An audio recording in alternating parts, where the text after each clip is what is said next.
Okay, हो गया. So first of all, double helical model of DNA is a secondary structure. Is not the primary structure. Secondary structure वो structure होते हैं जिनमें primary structure में folding के बाद बनते हैं.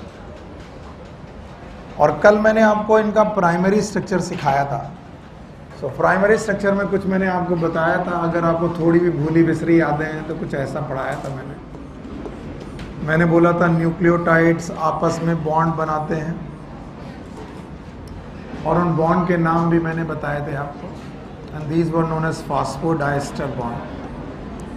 सो कल की क्लासेस में जो लोग नहीं थे वो शायद थोड़ा मुश्किल में आए. बाकी लोगों को आता है कि मैंने क्या पढ़ाया था. और मैंने पढ़ाया था कि एकदम शांत रहो कि पोजीशन नंबर 3 और 5 के बीच में फॉस्फोडाइस्टर बॉन्ड है.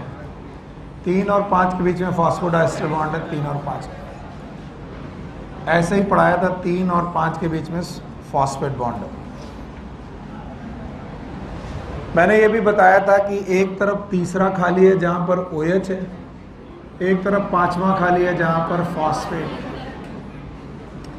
ये सब प्रोटोटाइप बन रहा है, नॉट द रियल. रियल तो मैंने कल पढ़ा रखा है. और इधर मैंने देखा था कि बेटा आपका OH खाली है और इधर फॉस्फेट खाली है. फिर मैंने इनकी पोलैरिटी डिफाइन करी थी आपके साथ और बोला था जहां फॉस्फेट खाली है वो 5 प्राइम है और जहां OH खाली है वो 3 प्राइम है. और ये स्ट्रक्चर कल मैंने आपको डिटेल में पढ़ाए. ये रहा 3 प्राइम और ये 5 प्राइम. फिर मैंने आपको बताया था कि यहाँ पर 2 चेन हैं और दोनों एक दूसरे की एंटी पैरेलल है. और ये भी हम लोगों ने डिस्कस किया था कि इन चेन के बीच में नाइट्रोजन बेस पेयर है. जैसे कि एडेनिन है तो इधर से आया थायमिन, डबल बॉन्ड है. अगर थायमिन है तो एडेनिन है. यहाँ पर भी कैसा है, डबल बॉन्ड. अगर ग्वानिन है तो साइटोसिन, डबल ट्रिपल. साइटोसिन है तो ग्वानिन, डबल के ट्रिपल ट्रिपल. और हमारे पास एक चेन है कि 2 चेन है, 2 चेन. और हमने बोला था DNA को अगर डबल स्टैंडर्ड कंडीशन में सीखना है तो आप लोग उनके न्यूक्लियोटाइड काउंट करेंगे कि बेस पेयर. बेस. तो आज पहले कुछ प्राइमरी बातें मैं लिख देता हूं आपको, कल मैंने पढ़ा दी थी. सेकेंडरी बातें उसके बाद, सेकेंडरी स्ट्रक्चर में बातें. तो पहले तो मुझे आपकी मदद लगेगी, आप मेरी मदद करिए. बताइए 1 चेन और 2 chain. There are 2 chain of nucleotide या फिर न्यूक्लिक एसिड. न्यूक्लिक एसिड की 2 चेन है और दोनों चेन एंटी पैरेलल है. ये सैलिएंट फीचर हैं जो आपको आने चाहिए. Anti parallel. 1 chain have the direction of 5 prime to 3 prime. Another chain have the 3 prime to 5 prime direction. इसके अलावा इनकी बैकबोन ऑफ एवरी चेन कल ही पढ़ा दिया था मैंने. Backbone of every chain it is made up of PDE. What is PDE? बताओ. 3 और 5 के बीच में कौन सा बॉन्ड? फॉस्फोडाइस्टर. 3 और 5 के बीच में फॉस्फोडाइस्टर. तो हर तीसरी और 5वीं पोजीशन के बीच में जो बॉन्ड है that is known as phosphodiester bond. So मैंने बोला था this phosphodiester bond are known as sugar phosphate sugar bond और the sugar phosphate bond.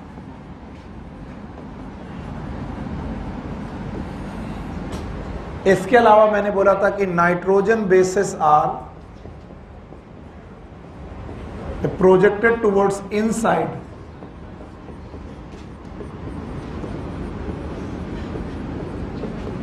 Inside of helix. Helix के इनर साइड की तरफ प्रोजेक्टेड है नाइट्रोजन बेसेस. और 5वीं बात मैंने आपको बताई थी, they have base pairing according to Erwin Chargaff rule. Adenine pair with thymine with the double bond और ये डबल बॉन्ड भी हाइड्रोजन बॉन्ड ही है. And guanine pair with cytosine with the triple bond.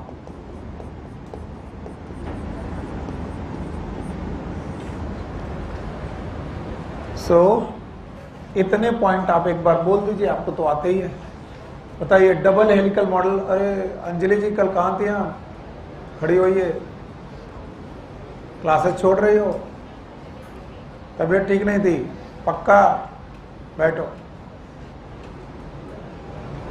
हाँ भाई, आप ये सारे पॉइंट बोलेंगे। बताइए एक चेन की दो चेन, पैरेलल की antiparallel? Antiparallel. Backbone of each chain is made up of sugar phosphate, पक्का? और nitrogen base are projected towards inner side और आउटसाइड? Inner side. और इनमें क्या है? Base pairing, adenine pair with thymine, guanine pair with cytosine, पक्का? चलो Ravi, 5 prime end की पांचों prime position of the sugar.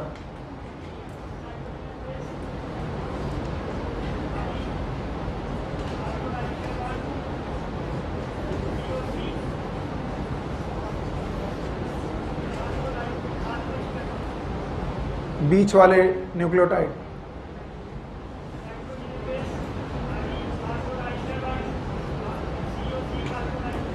Three prime and,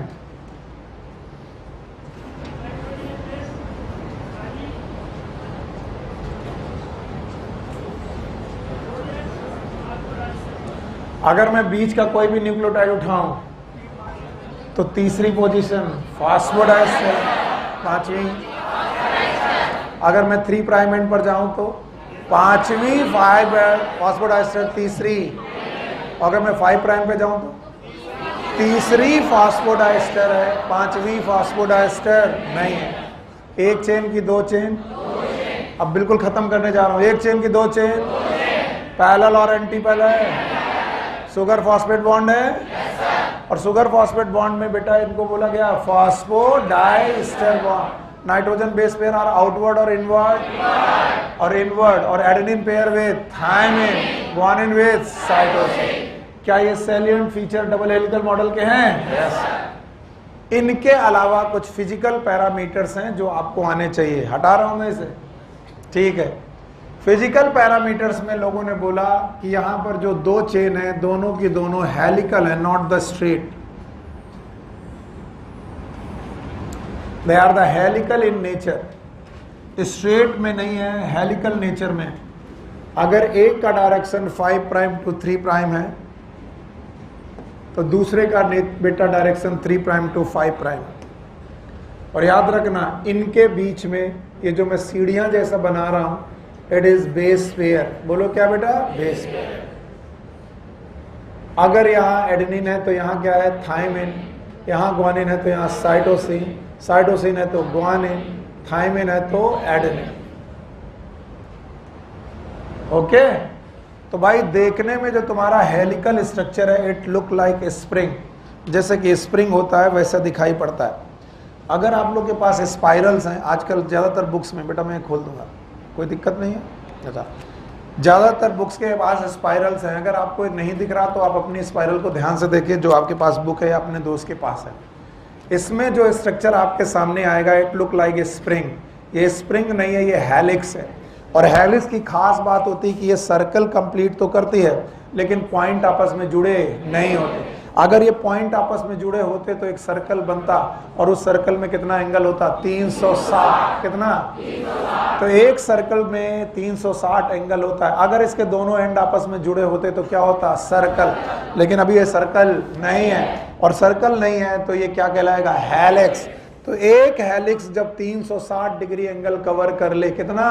360, तो वो कुछ लेंथ कवर करता है, that length is known as pitch. फिर से बोलो, पिच। तो अगली बार जब मैं पूछूं व्हाट इज पिच, बता पाओगे? Pitch is the length of helix. Pitch is the length of helix. Okay, तो अभी मैं एक छोटा सा डेफिनेशन सिखा रहा हूं। Pitch, pitch is the length of helix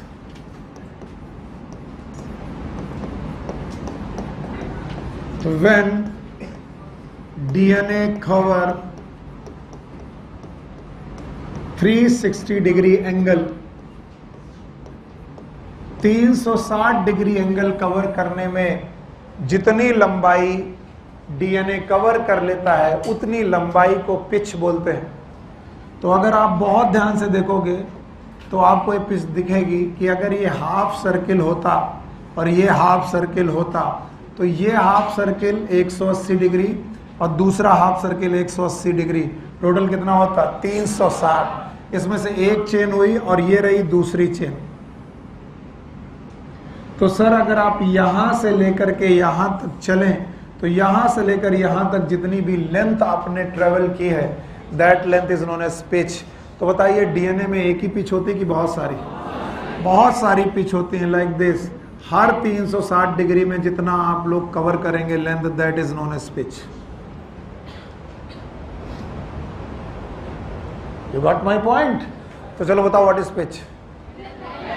length of DNA, length of helix when DNA cover 360 degree है। और बोलते हैं जो हेलिक्स होती है चूंकि स्प्रिंग लाइक होती है और स्प्रिंग लाइक होती है इसका मतलब क्वाइल्ड होती है, तो इनकी क्वाइलिंग का डायरेक्शन या तो क्लॉकवाइज हो सकता है या तो anti clock. Just tell me आपको क्या दिख रहा है? आप अपनी तरफ से बोलो। मेरी तरफ से क्लॉकवाइज है, यस और नो? अब बताओ ये क्या है? मेरी तरफ से एंटी क्लॉक। तो बेटा साइंटिस्ट आपस में बड़े कंट्रोवर्शियल पॉइंट देते थे कि हेलिक्स क्लॉकवाइज है, हेलिक्स एंटी क्लॉकवाइज है। इस कंट्रोवर्सी को खत्म करने के लिए हेलिक्स को दो तरीके से डिफाइन किया गया। One is known as right handed helix, दूसरी है बेटा लेफ्ट हैंडेड हेलिक्स। तो बोलते हैं जो हेलिक्स होती हैं दो प्रकार की होती हैं, एक होती है राइट हैंडेड हेलिक्स और दूसरी लेफ्ट हैंडेड हेलिक्स। अब आप अपना अपना हाथ राइट एंड लेफ्ट दोनों मोड़ करके देखिए, उंगलियां जिधर मुड़ रही हैं ये हेलिक्स के मुड़ने का डायरेक्शन है और जिधर से देखना है वो है थंब। तो थंब की तरफ से देखने पर हो सकता है आपको राइट हैंडेड हेलिक्स क्लॉकवाइज दिखे, क्लॉकवाइज, और ये वाली क्लॉकवाइज। अगर इधर से देखो तो एंटी क्लॉकवाइज जो दिख रही थी वो कैसे दिखेगी? क्लॉकवाइज। तो अभी क्लॉकवाइज और एंटी क्लॉकवाइज के चक्कर में मत फंसना, क्योंकि आपको राइट हैंडेड हेलिक्स क्लॉकवाइज भी बताई जा सकती है। मैं इस कंट्रोवर्सी से बचने के लिए चुपचाप बोलता हूं, क्लॉकवाइज एंटी क्लॉकवाइज के चक्कर में मत फंसना। कैसे बोलना? Right handed and left hand. जो राइट हैंड के हिसाब से मुड़े उसे क्या बोलेंगे? Right handed. जो लेफ्ट हैंड के हिसाब से मुड़े वो लेफ्ट हैंडेड। तो बताओ हेलिक्स कितने प्रकार की? वन इज, दूसरा लेफ्ट हैंड। बोलते हैं dozens of DNA are there, लगभग डजन्स डीएनए। एनसीईआरटी बोलती है राइट हैंडेड हेलिक्स और लेफ्ट हैंडेड हेलिक्स के दर्जनों डीएनए डिस्क्राइब किए गए हैं, जिनमें से चार मैं उठा रहा हूं। एक डीएनए है ए डीएनए, एक है बी डीएनए और एक है सी डीएनए। ये जो ए और बी और सी डीएनए हैं ये तीनों के तीनों डीएनए राइट हैंडेड हेलिक्स हैं। और एक डीएनए हमारे पास होता है जेड डीएनए, बोलो कौन सा? And it is a left handed helix. बोलो कैसा हो गया? Left hand. तो बताओ डीएनए हमेशा लेफ्ट हैंडेड राइट हैंडेड के दोनों प्रकार। तो बताओ दोनों प्रकार में जो राइट हैंडेड हेलिक्स हैं वो कितने डीएनए हैं? तीन। एक कौन? ए डीएनए, बी डीएनए, सी डीएनए, और जो लेफ्ट हैंडेड हेलिक्स है वो जेड डीएनए। और ज्यादातर बेटा जो डायग्राम आपको दिखाए जाते हैं ये बी डीएनए के दिखाए जाते हैं। So B DNA is a prototype of DNA, यानी ज्यादातर बुक्स, ज्यादातर बेटा वीडियोस आपको जो डीएनए दिखा रहे हैं वो बी डीएनए है। और अगर वो बी डीएनए है तो बताओ आपको कैसी हेलिक्स दिखाई जा रही है? Right hand. कभी मैंने आपको बायोमॉलिक्यूल चैप्टर पढ़ाया था और बायोमॉलिक्यूल चैप्टर पढ़ाते वक्त मैंने प्रोटीन की भी बेटा हेलिक्स पढ़ाई थी और प्रोटीन की हेलिक्स भी सेकेंडरी स्ट्रक्चर पढ़ाए थे। और मैंने बोला था protein helix is always right handed, वो लेफ्ट हैंडेड। लेकिन डीएनए में राइट हैंडेड भी हो सकता है, लेफ्ट हैंडेड। तो बताओ कितने प्रकार की हेलिक्स डीएनए की? एक कौन? राइट हैंडेड, दूसरा लेफ्ट हैंडेड। राइट हैंडेड में कितने प्रकार के? तीन। नंबर वन ए डीएनए, बी डीएनए, सी डीएनए। और जेड डीएनए जो होता है वो राइट हैंडेड की लेफ्ट हैंडेड। लेफ्ट। बहरहाल what is pitch? It is a length of helix when DNA cover. पक्का? ये वो हेलिक्स की उतनी लेंथ हमें पता करनी है जिसमें 360 डिग्री कवर हो जाए। बोलते हैं हमारा जो बी डीएनए है, जो हमारा बी डीएनए है ये एक पिच में लगभग 10 बेस पेयर रखता है, 10 बेस पेयर।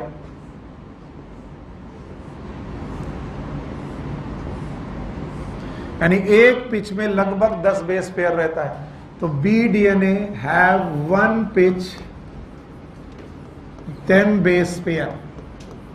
और ऐसा नहीं कि दुनिया का हर डीएनए एक पिच में 10 पेयर रखे, ऐसा जरूरी नहीं है, क्योंकि ए डीएनए में 11 बेस पेयर के लगभग होते हैं, बी में 10 बेस पेयर होते हैं, सी में लगभग 9.33 या फिर 9 बोल दोगे तब भी चलेगा, और जेड डीएनए में लगभग 12 बेस पेयर होते हैं एक पिच में। तो हमें जो डीएनए पढ़ाया जा रहा है वो 10 बेस पेयर वाला पढ़ाया जा रहा है। और 10 बेस पेयर वाला कौन सा होता है? ए, बी की सी? B DNA. फिर से बोलो, ए में कितने? 11 बेस पेयर, बी में, सी में लगभग 9 आप बोलोगे तो अच्छा रहेगा, 9.3 मैंने करके ही गड़बड़ कर दिया, 9 है, और जेड डीएनए में 12। और ये 12 या 10 बेस पेयर हैं, यानी एडेनिन और थाइमिन 2 हुआ कि 1 हुआ? 1। ग्वानिन और साइटोसिन 1। तो याद रखना ये पेयर का नाम होता है, that is known as base pair. चलिए बताइए कि हेलिक्स की कॉइलिंग के हिसाब से कितने डीएनए? 2, एक राइट हैंडेड और एक लेफ्ट हैंडेड। बताइए 4 ही प्रकार के डीएनए की? बहुत सारे, बहुत सारे। 4 लिए हमने, क्योंकि इन्हीं 4 से क्वेश्चन हर बार बनता रहा है। बताइए ए, बी, सी, राइट की लेफ्ट, जेड, और किसी भी पिच में कितने बेस पेयर? 10। अगर वो कैसा है? बी डीएनए, तो क्या ये वेरी भी करेगा? ऐसा ए में 11, बी में, सी में, और जेड में 12। अब याद रखना, एक पिच की जो लंबाई है, लेंथ है, it is about 3.4 nanometre. Nanometre is 10⁻⁹ metre. इसी को एंगस्ट्रॉम में भी बोल सकते हो। It is around 34 angstrom. Angstrom का मतलब है 34 इंटू 10⁻⁻10 मीटर।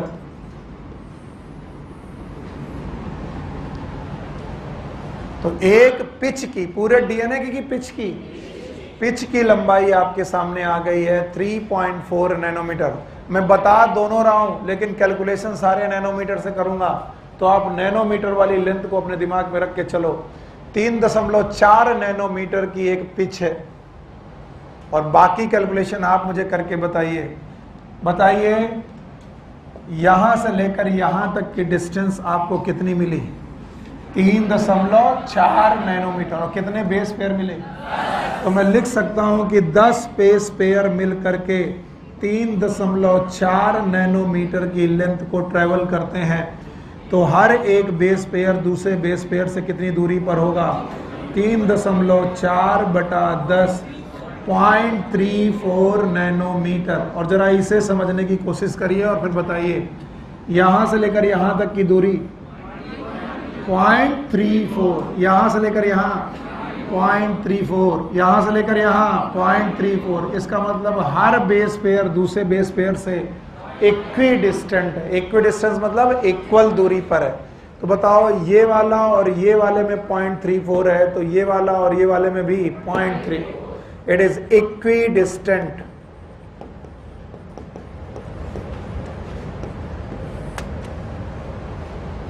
हर बेस पेयर दूसरे बेस पेयर से इक्वल डिस्टेंस पे है। काश अगर ये सीधा होता तब हमें ये कैसा दिखता। अगर डीएनए सीधा होता तो यूं दिखता, 2 स्ट्रैंड दिखते, एक 5 प्राइम और एक 3 प्राइम। तो अगला वाला आप समझ सकते हैं। और ये सीधी सीढ़ियों जैसा दिखता, और सीधी सीढ़ियों जैसा दिखता तो ये जो सीढ़ियां हैं ये बेस पेयर होती हैं, एडेनिन, थाइमिन, ग्वानिन, साइटोसिन। और तब मैं कह पाता कि हर सीढ़ी के बीच में जो डिस्टेंस है वो कितनी है? 0.34 नैनोमीटर। तब मैं कहता एक बेस पेयर दूसरे बेस पेयर से इक्वी डिस्टेंट है। कैसा बेटा? Equi distant. अभी ये सीढ़ी सीधी है कि क्वाइल्ड है? क्वाइल्ड। और क्वाइल्ड होने पर भी डिस्टेंस में कोई फर्क नहीं पड़ रहा। इसका मतलब है हर बेस पेयर दूसरे बेस पेयर से कितनी दूरी पर, 0.34 नैनोमीटर। पर याद रखिए ये सीढ़ियां ठीक एक दूसरे के ऊपर हैं कि कॉइल्ड है, कॉइल्ड है, तो यहां से एक पैरामीटर आपको और मिलता है, और वो पैरामीटर ये है कि जब 10 बेस पेयर मिल करके 360 डिग्री एंगल कवर करते हैं तो एक बेस पेयर दूसरे बेस पेयर से 360/10 लगभग 36 डिग्री एंगल पर होगा। क्या आपने घूमती हुई सीढ़ियां नहीं देखी? देखी है? तो एक पायदान दूसरे पायदान के ठीक ऊपर के एंगल पर, तो बस याद रखना ये घूमती हुई सीढ़ियों जैसा है जिसमें हर पायदान हर बेस पेयर दूसरे बेस पेयर से कितने एंगल पर है, 36 डिग्री एंगल पर है, 36 डिग्री एंगल पर है। अभी नहीं आया? आया? तो पहले के 5 पॉइंट और अब ये 5 पॉइंट, टोटल 10 पॉइंट हो गए।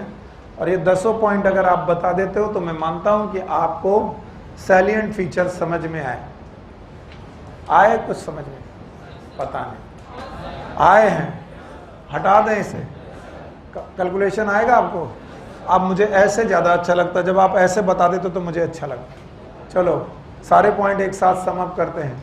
बताओ डबल हेलिकल मॉडल किसने दिया? बहुत सही, सुपर, बहुत बढ़िया। एक चेन की 2 चेन, पैरेलल और एंटी पैरेलल, एंटी पैरेलल। क्या इसमें बेटा बैकबोन बनी है? रीढ़ की हड्डी, शुगर और फास्फेट, शुगर और फास्फेट की बनी है। नाइट्रोजन बेस आउटवर्ड की inward, adenine pair with guanine with adenine thymine के बीच में ग्वानिन और साइटोसिन में ट्रिपल बॉन्ड है। क्या ये हाइड्रोजन बॉन्ड कहलाएंगे?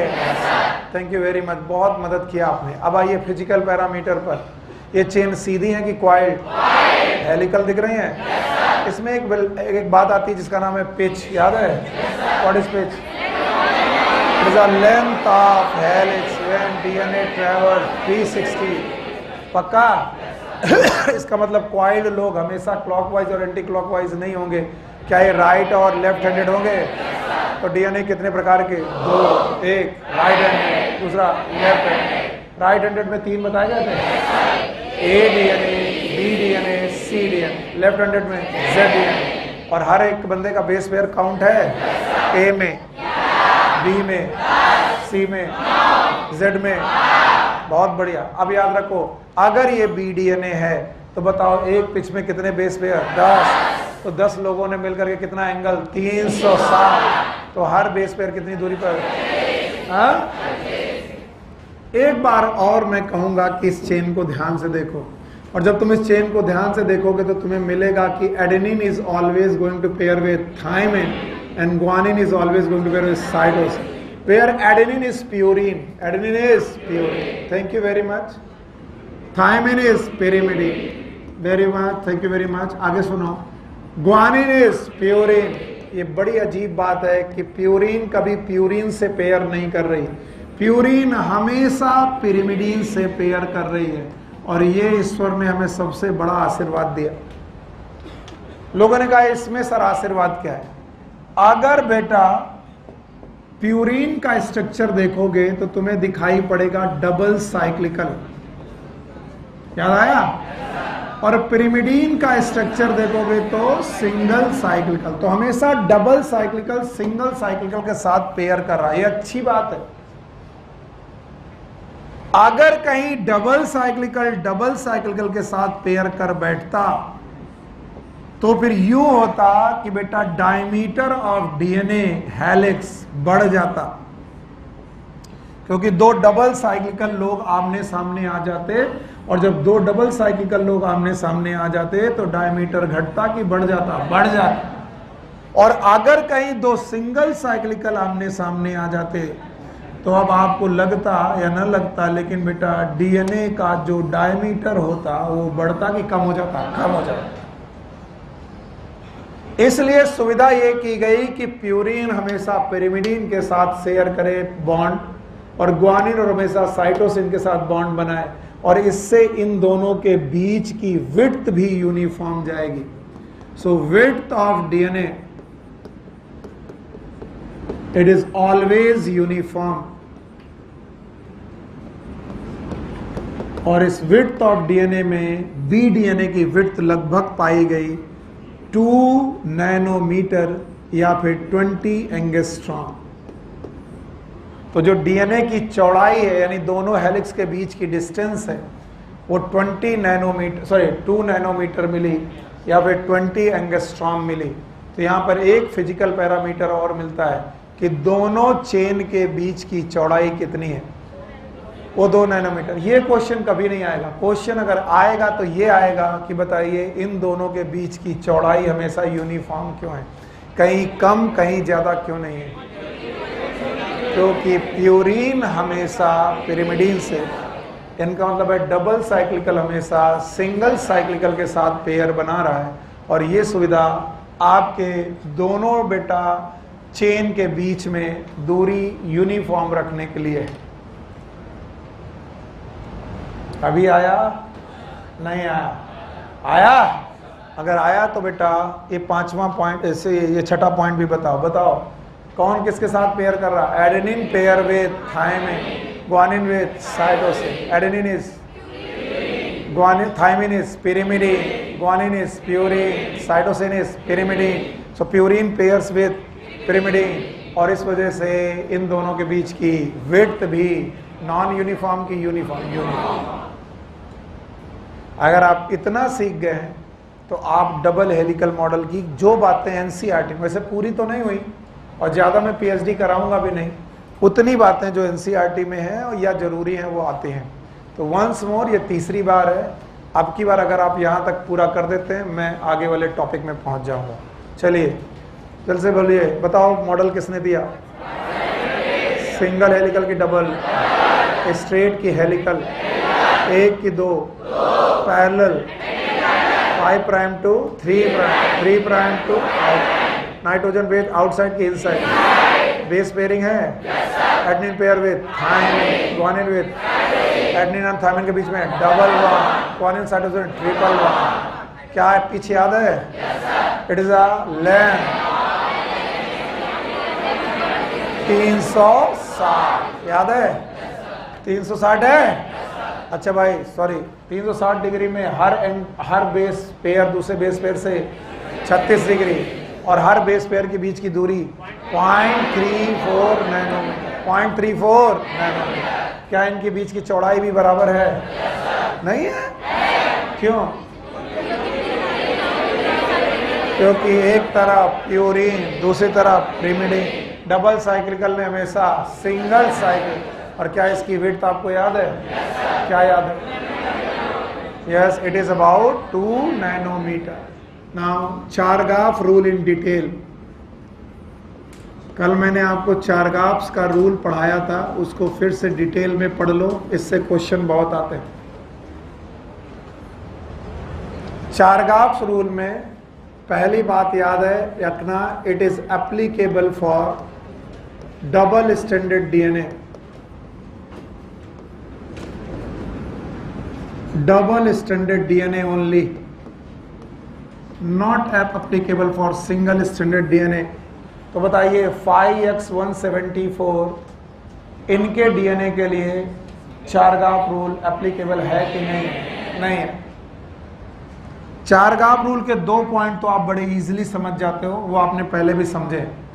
पहला रूल, ये चारगाफ रूल एक्चुअली नहीं है लेकिन इसकी बेसिस पर चारगाफ रूल है। पहला रूल कहता है एडेनिन पेयर विद थायमिन, तो जितने एडेनिन होंगे उतने thymine, and guanine pair with cytosine, तो ग्वानिन जितने होंगे उतने साइटोसिन। पहला रूल कहता है A बराबर T और G बराबर C। इसी की बेसिस पर हमारा दूसरा रूल है, it is known as A by T बराबर G by C is equals to 1। Yes, write down a question, very simple question, और कम से कम 10-15 बार पूछा गया, 15-20 बार से कम नहीं। In a double standard DNA, right down, in a double standard DNA, in a double stranded DNA if the adenine is 20%, और answer किसी को नहीं बताना है, मैं चेक करना चाहता हूं कि इतना सिंपल क्वेश्चन कितने लोगों को नहीं आया।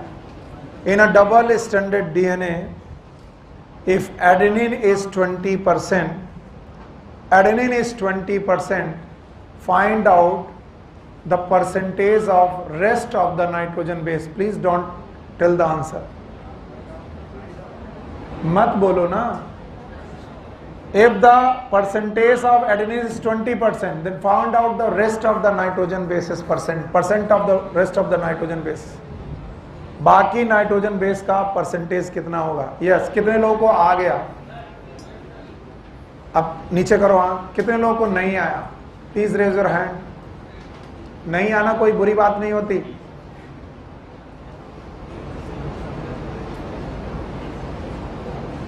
कहां रहे पूरे साल? घर चले गए थे?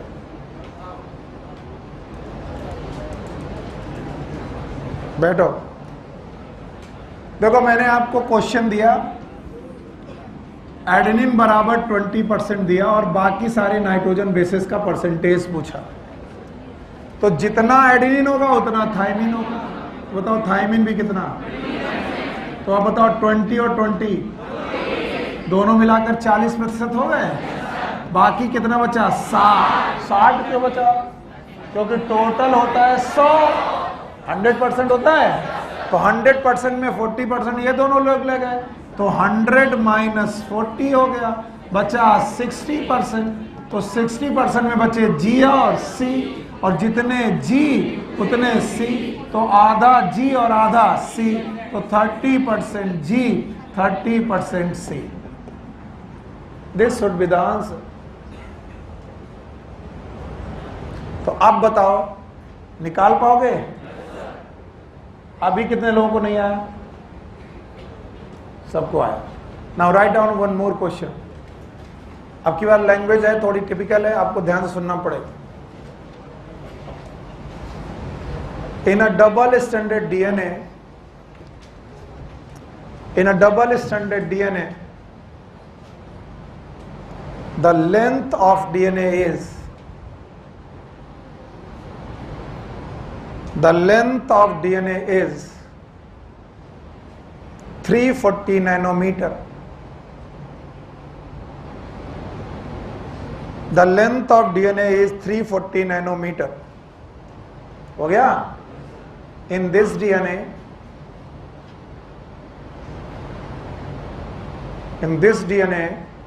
number of adenine is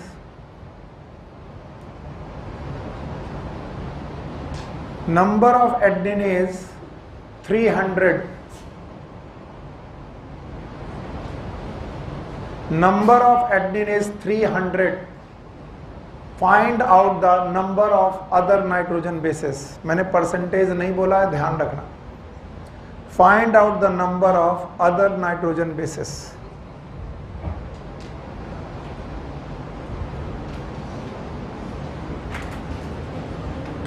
Yes, now raise your hand. कितने लोगों का आया? Yes.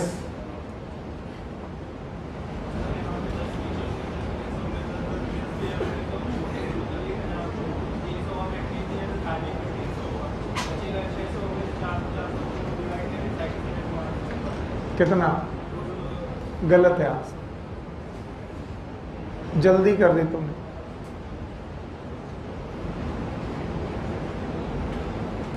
चलो इसको साथ में सॉल्व करते हैं. वैसे एकदम अप्रोच एकदम परफेक्ट है. अप्रोच परफेक्ट क्यों है? क्योंकि आपने बेस पेयर को बेसिस समझ लिया. 1000 बेस पेयर का मतलब 2000 बेसिस नहीं पल्ले पड़ा. आप समझ में आया? चलो अब मैं क्वेश्चन कर रहा हूं. मैंने बोला डीएनए की लेंथ दी गई है 340 नैनोमीटर. तो आइए इस डीएनए में पिच निकाल लें. ये डीएनए की लेंथ है 340 नैनोमीटर, और हम जानते हैं कि एक पिच में, अरे नहीं, एक पिच में कितना नैनोमीटर? 3.4. पक्का? तो मैं बोल सकता हूं 3.4 नैनोमीटर में एक पिच. यस और नो? तो बताओ 340 नैनोमीटर में कितनी पिच? तो 340 बटे 3.4, ये दशमलव हटाया, यहां चला गया, कितनी पिच आई? 100 पिच आई। यानी हमारे पास जो डीएनए है उसमें 100 पिच है, और एक पिच में कितने बेस पेयर? 10। सो 1 पिच है 10 बेस पेयर। तो बताओ 100 पिच में कितने बेस पेयर होंगे? 100 गुणे 10, दैट इज 1000 बेस पेयर। यहां तक आपका कैलकुलेशन एकदम सही था। लेकिन बेस पेयर का मतलब क्या होता है? एडेनिन और थाइमिन एक बेस पेयर है, एक बेस नहीं है। इसका मतलब है 1000 बेस पेयर का मतलब है 2000 बेसिस, 2000 बेसिस। और इन 2000 बेसिस में से 300 किसके मैंने बना दिए? एडेनिन के। किसके? एडेनिन के। तो एडेनिन हो गया 300। तो बताओ थाइमिन भी कितना? 300। तो 300 और 300 600। हाँ, तो बताओ 2000 में 600 घटाओ, हाँ 1400। तो बताओ, अरे नहीं 700 क्यों? 300 और 300 600। 600 हो गए कितने? बेसिस। और मुझे टोटल बेसिस कितनी चाहिए? 2000। तो 2000 में से 600 घटाओ, 1400। अब ये जो 1400 बेसिस हैं, इनमें आधे ग्वानिन, आधे। तो बताओ 1400 का आधा, तो बताओ 700 क्या होंगे? ग्वानिन, और 700 क्या होंगे? साइटोसिन। यस और नो? अब देख लो करके। 700, हाँ 7000 नहीं, 700 क्या होंगे? ग्वानिन, और 700 साइटोसिन। तो 700 सही तो कर रहा हूं? सही है। तो 700 बेस पेयर होंगे, 700 बेस पेयर होंगे ग्वानिन साइटोसिन के, और 300 बेस पेयर होंगे एडेनिन थाइमिन के। टोटल बेस पेयर कितने होंगे? 1000। तो इस तरीके से कैलकुलेटेड है, एकदम परफेक्ट कैलकुलेशन है। आप लोग कर लो। अभी कितने लोगों को समझ में नहीं आया?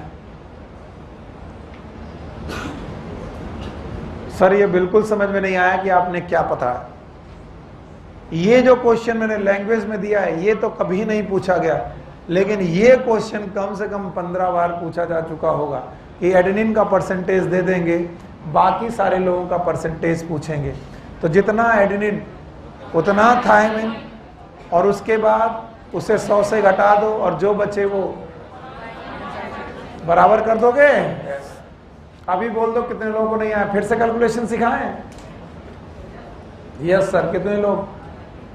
हाथ तो उठाओ बाबू। तो इसमें शर्माने की बात क्या है? 2 लोगों को नहीं आया।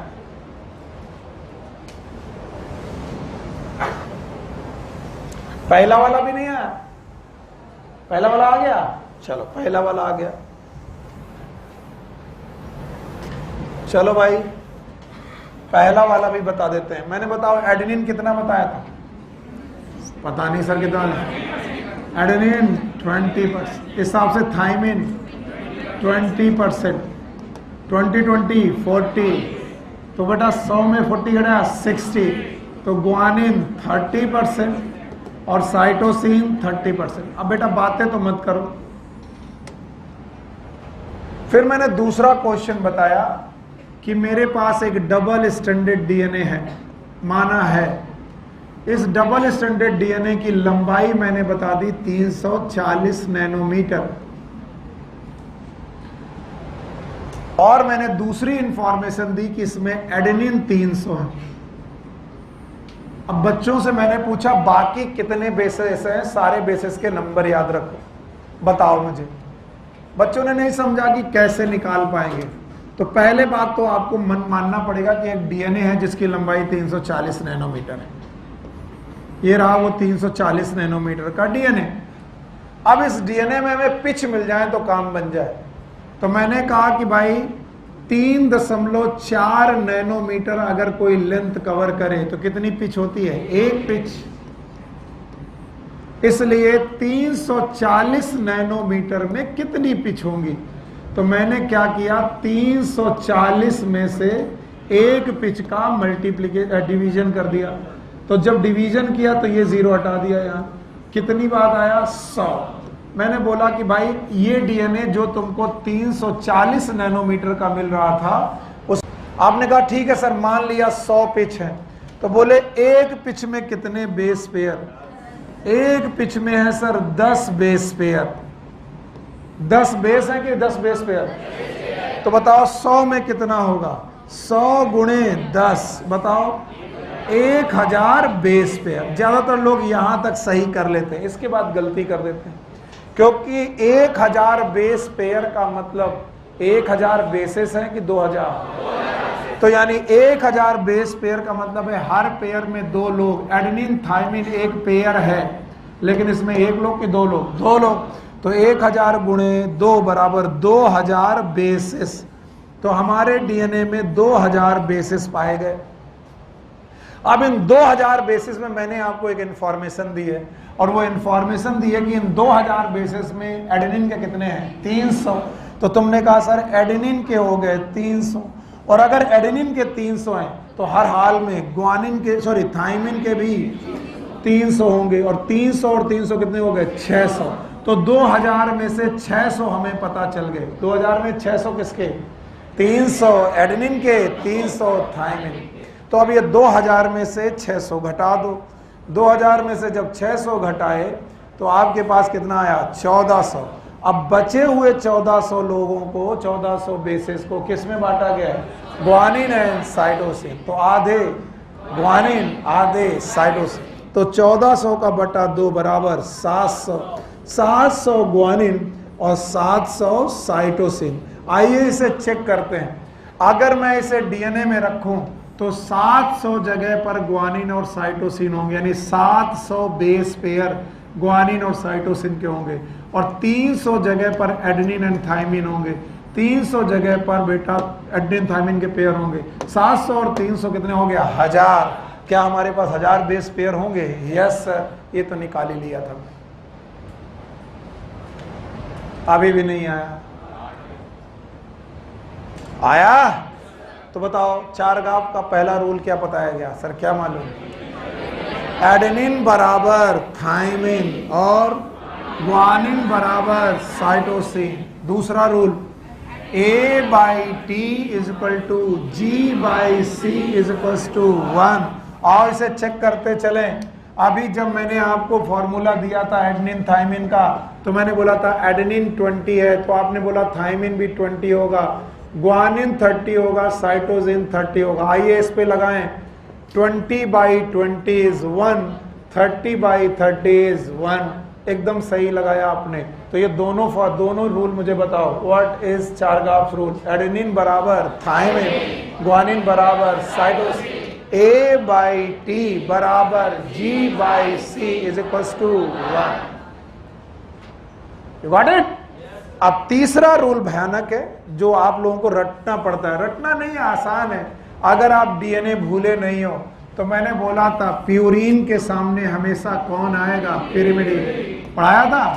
तो इस नाते जितनी प्यूरिन होनी चाहिए उतना क्या आना चाहिए? पिरिमिडीन। तो तीसरा रूल बेटा यही बोलता है, it is known as purine बराबर पिरिमिडीन। सर ये कैसे आया? फिर से एक बार सुन लो, कुछ लोग पहली बार में समझते नहीं। मैंने बोला था adenine is purine, thymine is pyrimidine, guanine is purine, cytosine is pyrimidine. तो जितने प्यूरिन उतने पिरिमिडीन। वहीं से उठाया प्यूरिन बराबर, और प्यूरिन कौन कौन होता है? भूल गए सर? A+G बराबर C+T। What is adenine? Purine, guanine, cytosine, thymine. अब देखो करके देख लो। मान लो ये 20 था, तो ये भी सर 30 था, ये सर 30 था, ये 20 था, ये कितना हुआ? 50। ये कितना? 50। सही है। A+G बराबर C+T, और अगर ये बराबर है तो चौथा इसी रूल का एक्सटेंशन है। A+G अपॉन C+T बराबर 1। इट्स द फोर्थ रूल, यानी प्यूरिन बराबर बटे पिरिमिडीन बराबर 1। और इनको रटना मत। रट रहे हो इसका मतलब आप सीख नहीं रहे हो। आपको डीएनए में बताया गया था, क्या बताया गया था? जितनी प्यूरिन उतनी पिरिमिडीन। और प्यूरिन कौन कौन? Adenine and guanine. तो एडेनिन और ग्वानिन को आपस में जोड़ दो, A प्लस जी बराबर C प्लस टी, और इसी का extension A plus G upon C plus T is equal to 1। यहां तक भी रूल लोगों को आसान लगते हैं। अब जो मैं 5वां रूल बता रहा हूं, ये BHU में एक बार पूछा गया, बाकी एग्जाम का मुझे आइडिया नहीं है, और जिस साल पूछा गया कई लोगों ने गड़बड़ किया। This rule is known as universal Chargaff's rule.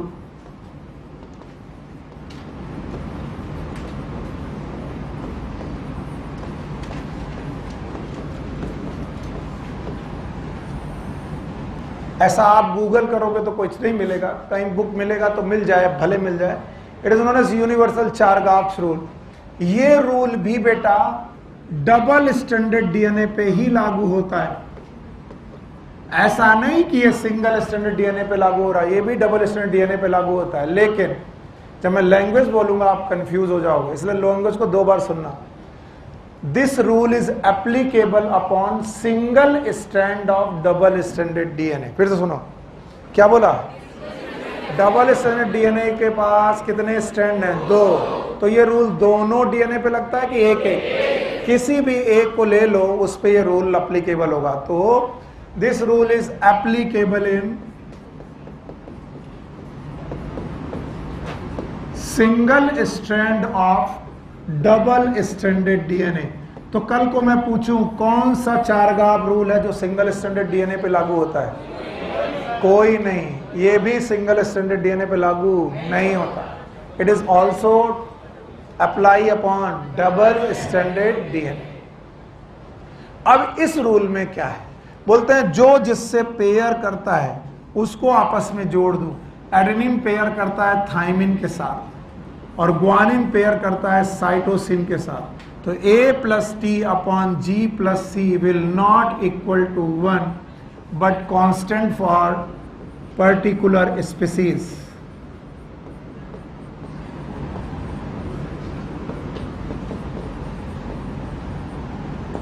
ये किसी भी पर्टिकुलर स्पीसीज के लिए कांस्टेंट होता है। तो जिस साल ये रूल पूछा गया हम लोग यहां तक सीखे थे, ये सीखा ही नहीं था, हमको सिखाया ही नहीं गया था। तो हम लोग A plus G upon C plus T बराबर 1 मानते थे। और यहां पर A प्लस जी आया कि A प्लस टी आया? यहां पर क्या है? A प्लस जी, वहां पर। तो याद रखना ये प्यूरिन अपॉन पिरिमिडीन है, और यहां पर जो जिससे पेयर कर रहा है वो प्लस में है। A किससे पेयर करता है? T से। तो A plus T upon G plus C will not equal to 1 but constant for particular species. करके देख लो। एडेनिन 20 आया था, थाइमिन भी 20 आया था, ग्वानिन 30 आया था, साइटोसिन भी 30 आया था, 40 अपॉन 60 आया, 2/3 आया। Certainly it is not equal to 1। No, ये इक्वल टू 1 है ही नहीं। एकदम सही है। याद रखना इस चारगाफ रूल में बोला गया है फॉर प्रोकैरियोट्स। अगर कोई प्रोकैरियोटिक ऑर्गेनिज्म है तो A plus T upon G plus C का रेशियो लेस देन 1 आता है, और अगर कोई यूकैरियोटिक ऑर्गेनिज्म है तो इसका आंसर मोर देन 1 आता है। और दोनों एग्जाम्पल बुक्स में दिए नहीं गए हैं, लेकिन आपको याद रखना पड़ेगा। जैसे ई कोलाई एक बैक्टीरिया है, और बैक्टीरिया प्रोकैरियोट होते हैं जिसमें इसकी वैल्यू 0.93 है, जो कि 1 से कम है। और ह्यूमन बीइंग यूकैरियोटिक लोग हैं, ह्यूमन में इसकी वैल्यू 1.52 है। यानी हर स्पीसीज के लिए A plus T upon G plus C will not equal to 1 but it is constant. इसकी वैल्यू कांस्टेंट है, और ये आपको याद करनी भी पड़ सकती है कम से कम 2 लोगों के लिए। बताओ ई कोलाई के लिए इसकी वैल्यू कितनी है? हाँ, 0.93, और ह्यूमन के लिए 1.5।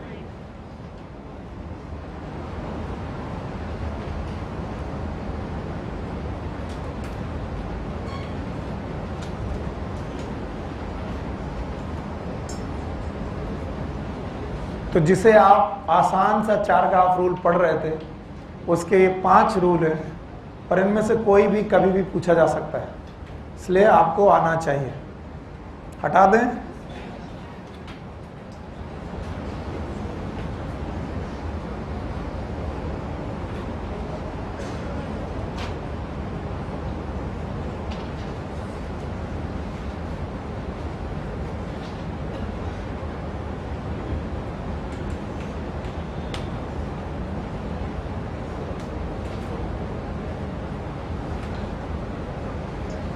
ओके, हटा रहा हूं मैं इसे।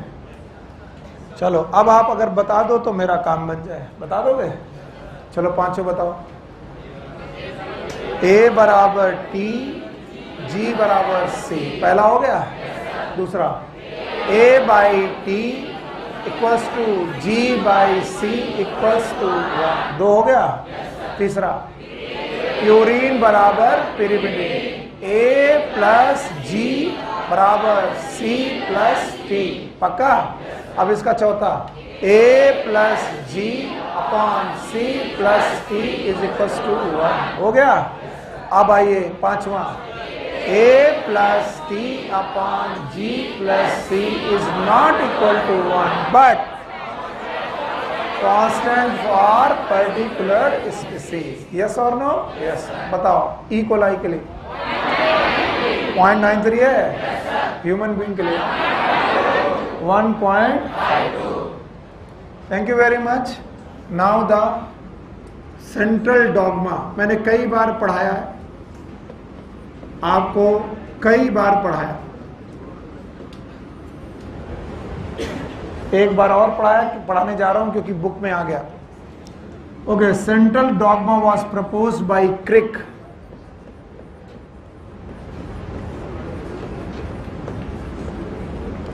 ये वाटसन ने नहीं प्रपोज किया था, मॉडल मिल के दोनों ने दिया था, वाटसन एंड क्रिक ने मिल के दिया था। डीएनए का double helical model was given by Watson and Crick both, but the central dogma was proposed by Crick.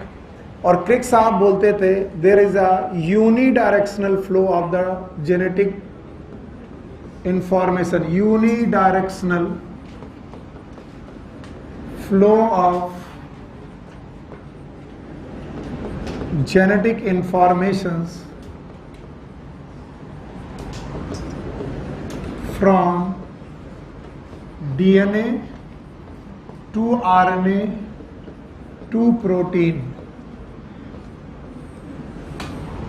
और उन्होंने एक स्कीम प्रपोज की थी और बोला था जो डीएनए होता है वो अपनी कॉपी खुद बना लेता है, डीएनए से एमआरएनए भी बन सकता है। और ये भी प्रपोज किया था कि एमआरएनए से प्रोटीन भी बन सकती है। बाकायदा इन्होंने इन सारे प्रोसेस के नाम बताए थे। डीएनए से डीएनए बनना, it was known as replication, also known as duplication. कई बच्चे मुझसे पूछते हैं व्हाट इज डुप्लीकेशन। एक ही बात है। डीएनए से एमआरएनए बनना, it is known as transcription.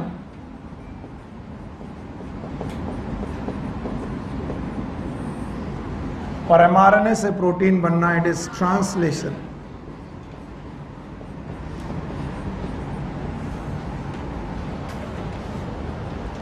तो उन्होंने बोला था जेनेटिक इंफॉर्मेशन एक डायरेक्शन में बढ़ते हैं, डीएनए से एमआरएनए, एमआरएनए से प्रोटीन की तरफ। जिनमें डीएनए से डीएनए बनना, इट इज रेप्लिकेशन और डुप्लीकेशन। डीएनए से एमआरएनए बनना, it is known as transcription. And mRNA से प्रोटीन बनना, it is known as translation. Crick के बहुत दिनों के बाद जब क्रिक ने बातें बोल दी, उसके कुछ दिनों बाद दो साइंटिस्ट थे, एक का नाम था टिमिन और दूसरे का नाम था बाल्टीमोर। एनसीईआरटी में नहीं है लेकिन ये प्रोसेस है, तो बाल्टीमोर बोल दो चाहे मग्गा मोर बोल दो, उनको कोई फर्क नहीं पड़ता। अब बाल्टी से याद आया, हमारे घर में तो रंग बाल्टी में घोला जाता है, और रंग से याद आया हमारे घर में होली है, होली से याद आया कल जाना है, जाने से याद आया कि सर पढ़ा क्यों रहो, जाने दो। मैं कल तक पढ़ाऊंगा। तुम मत आओ, कुछ ना कुछ तो आ ही जाएंगे। कोई नहीं आएगा, तुम आना बेटा, हम तुम्हें बैठ के पढ़ाएंगे। शाबाश।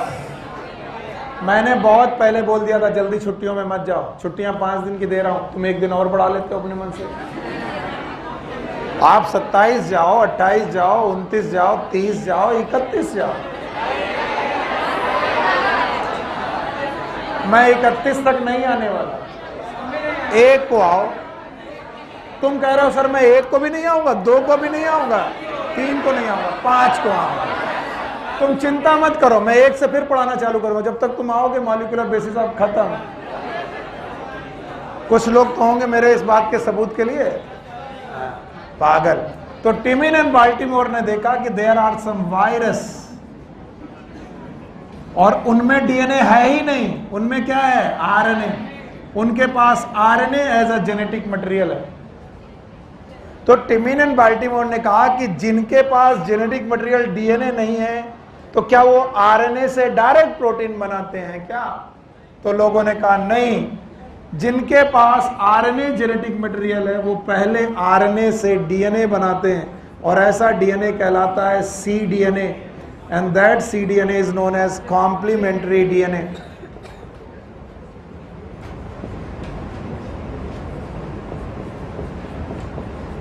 तो चाहे तुम्हारे पास जेनेटिक मटेरियल डीएनए हो, चाहे आरएनए हो, आपको डीएनए पे लौटना पड़ेगा, और फिर ये कॉम्प्लीमेंट्री डीएनए एमआरएनए बनाता है, एमआरएनए से प्रोटीन बनती है।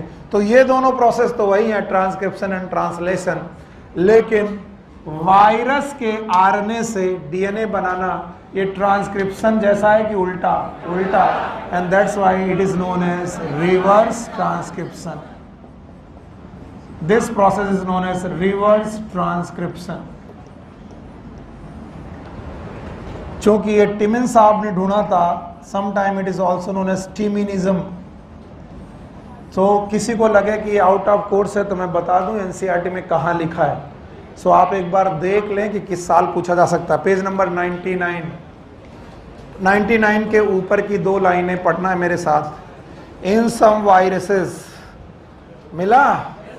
इन some viruses the flow of information is in reverse direction.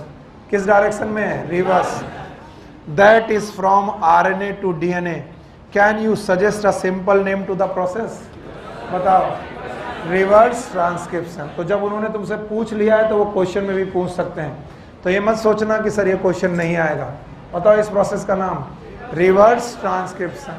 और याद रहे HIV का वायरस, फिर सुनो, एड्स का वायरस, उसका जेनेटिक मटेरियल क्या है? आरएनए। और वो दुनिया में इतना कोराम मचा रहा है इसी प्रोसेस की वजह से। यानी HIV वायरस पहले अपने आरएनए से क्या बनाता है? डीएनए, और डीएनए से एमआरएनए, फिर एमआरएनए से प्रोटीन, और प्रोटीन बना के रिएक्शन, और फिर तुम्हें बीमार कर देता है।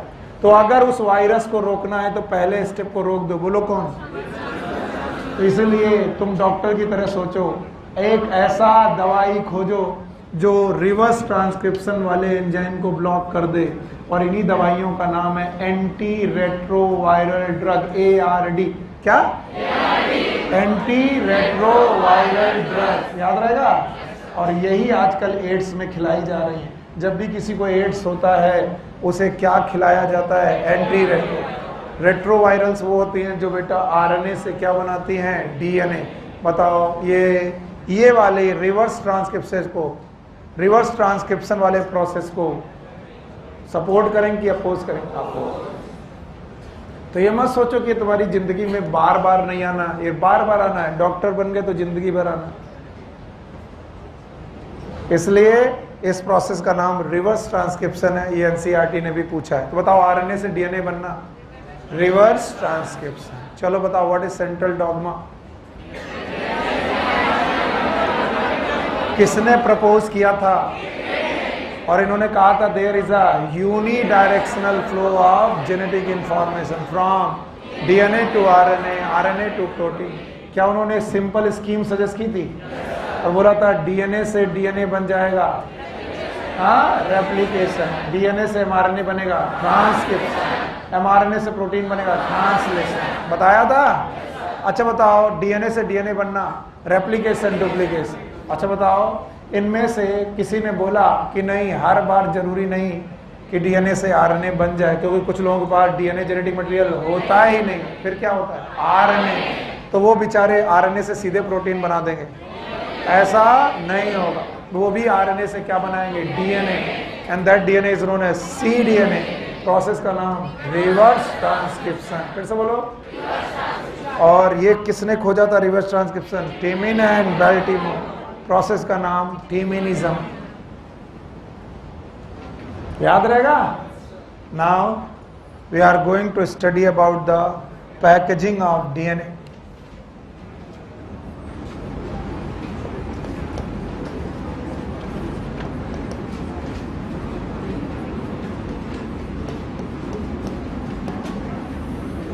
बीइंग अ टीचर मुझे मालूम रहता किस टॉपिक को मैं पढ़ाऊंगा, तो मैं एक बार में समझ में आ जाएगा कौन सा टॉपिक है जो मुझे कई बार समझाना पड़ेगा, क्योंकि कई सालों से पढ़ा रहा हूँ। तो जब मैं कई सालों से पढ़ा रहा हूँ तो पैकेजिंग ऑफ डीएनए वो टॉपिक है जो बच्चे कई बार में समझ पाते हैं। तो मैंने एक जुगाड़ निकाला है, पहले मैं बता दूं मैं पढ़ाऊंगा क्या, उसके बाद पढ़ाना चालू करता हूँ। पहले मैं ये बता दूं कि मैं तुमको पढ़ाने क्या जा रहा हूँ, ताकि तुम्हारा दिमाग अवेयर रहे कि सर अब क्या बताने वाले हैं। तो मैं तुम्हें ये पढ़ाने जा रहा हूँ कि जब कभी सेल साइकिल आपने देखी थी यूकैरियोट में, याद है?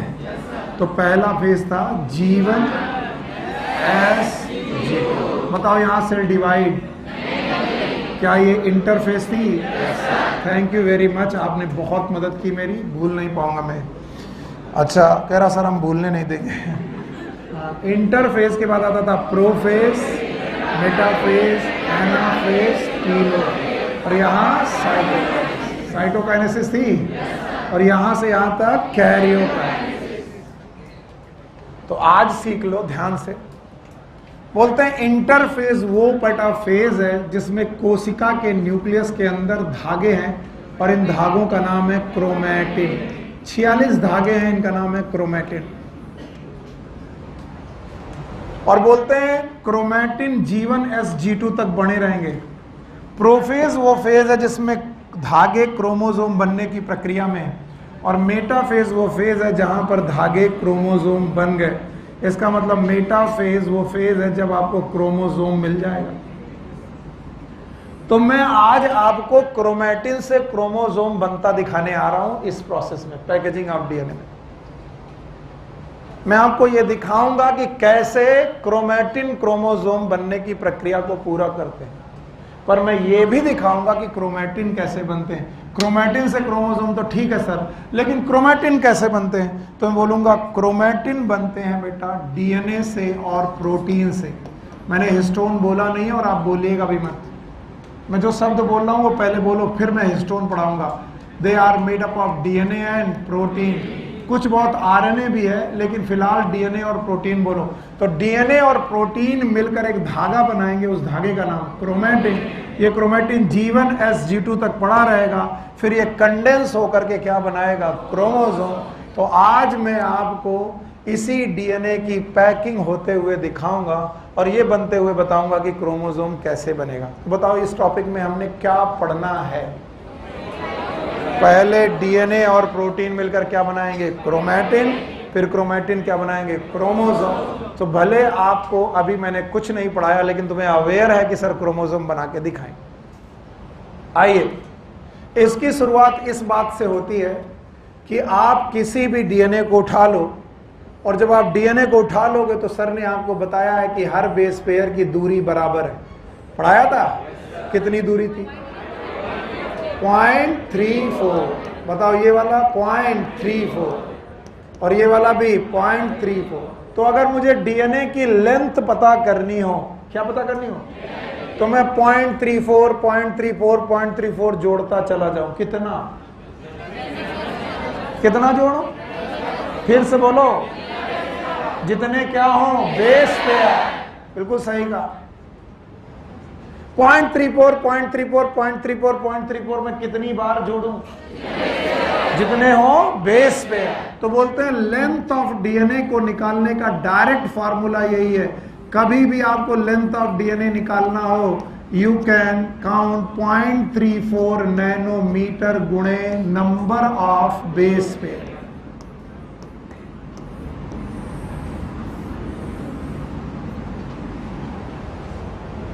ना आया हो तो फार्मूला लिख लो, क्योंकि तुम लोग रट्टाफिकेशन बहुत हो।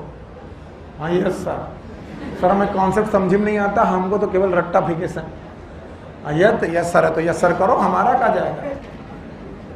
अब सलीम बाबू यस सर कहने से कुछ नहीं चलेगा, हम तो कॉन्सेप्ट पूछेंगे तब हम बोलेंगे यस सर। तो क्यों है ये क्योंकि हर जगह पर कितनी दूरी है 0.34, और 0.34 वो 0.34 कितनी बार जितने बेस पे है। तो फार्मूला लिख लो, length of DNA equal to 0.34 into number. आइए इसे ह्यूमन पे अप्लाई करते हैं। सर ह्यूमन के डीएनए में, हैप्लॉइड डीएनए में 3.3 इंटू 10⁹ बेस पेयर होते हैं, और अगर ह्यूमन डिप्लॉइड है तो 6.6 इंटू 10⁻। अरे अगर नहीं है, कोई अगर मगर नहीं है, ह्यूमन डिप्लॉइड ही है, कोई अगर मगर नहीं, अगर ह्यूमन डिप्लॉइड हो। अच्छा तो भैया ह्यूमन डिप्लॉइड है, तो आइए हम लोग अपनी कोशिका में प्रेजेंट डीएनए की लंबाई पता करें। 0.34 इंटू 10⁻⁹ मीटर। ये तो आपने 0.34 लगाया था, माइनस का लिख दिए बेवकूफ। काहे? क्योंकि हमने नैनोमीटर को किसमें कन्वर्ट किया, मीटर, गुणे 6.6 इंटू 10⁻⁹ बेस पेयर। यानी अब बताओ 10⁻⁹ 10⁻⁻9 कट गया, आया 0.34 इंटू 6.6 बराबर 2.2 मीटर। यानी हमारी कोशिका के अंदर, न्यूक्लियस के अंदर पड़ा हुआ डीएनए कितने मीटर का है? तो मैं बच्चों से कहता हूं, आपकी हर एक कोशिका में कितना मीटर लंबा डीएनए है? बोलो 2.2 मीटर। तो राजन कम से कम कोशिका 3 मीटर की तो होगी।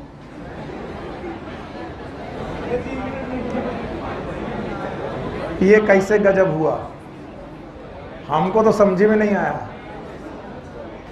कहा पढ़ा रहे हैं सुनील सर? बिल्कुल गलत पढ़ा दिया। क्या गलत पढ़ा दिया? बोल रहे हर एक कोशिका के न्यूक्लियस के अंदर जो डीएनए है उसकी लंबाई 2.2 मीटर। तो हर एक सेल अगर 2.2 मीटर डीएनए रख रही है तो सेल इससे बड़ी होनी चाहिए। अरे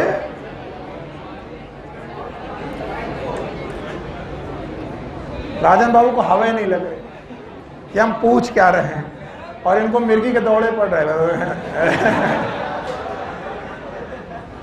हमने क्या पूछा तुम्हें समझ में नहीं आया? हम क्वेश्चन पूछ रहे हैं कि सुनील सर ने अभी अभी डीएनए कैलकुलेट किया सेल के अंदर, और सेल के अंदर कैलकुलेट करके बताया कि डीएनए की लंबाई 2.2 मीटर निकली। अगर ये 2.2 मीटर बेटा डीएनए है, 2 मीटर मतलब इतना नहीं होता, काफी बड़ा होता है, और 2.2 मीटर डीएनए, इतना लंबा डीएनए, और तो फिर सेल के अंदर रहा होगा तो सेल तो इससे बड़ी होनी चाहिए, सेम होनी चाहिए। तो लगभग सेल 2 मीटर की होनी चाहिए। हाँ फिर 0.1 रहना चाहिए। कह रहा कि सेल 0.1 मीटर की रहनी चाहिए, और अगर 0.1 मीटर कह रहे हो तो 10 सेंटीमीटर की होनी चाहिए, और 10 सेंटीमीटर की होनी चाहिए तो वो दिखनी चाहिए। अब वो कैलकुलेट कर रहा है, वही होगा, वही होगा। करेक्ट। आओ शाबाश, हाथ मिलाओ। पहली बार तुमने जवाब सही दिया। आओ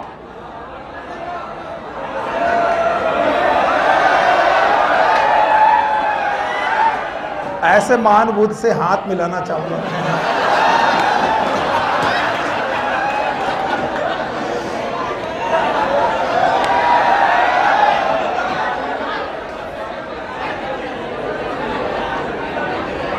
बोला सर कोशिका 2.2 मीटर की, और लोगों ने बोला था कोशिका नेकेड आई से देखी।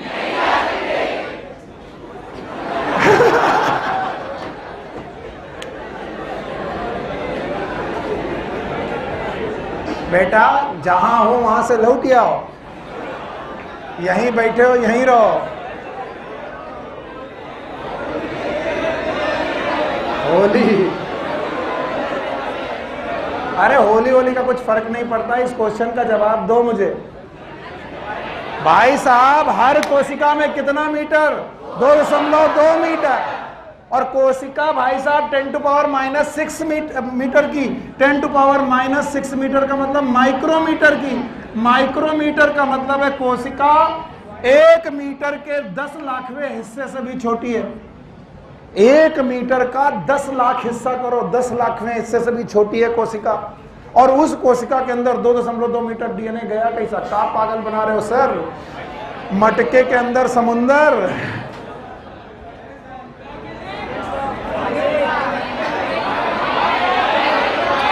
तब मैं बोलता हूं कि बाबू पतंग उड़ाए हो कभी?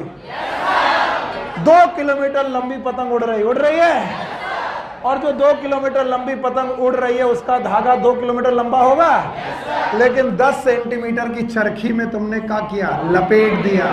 यस और नो?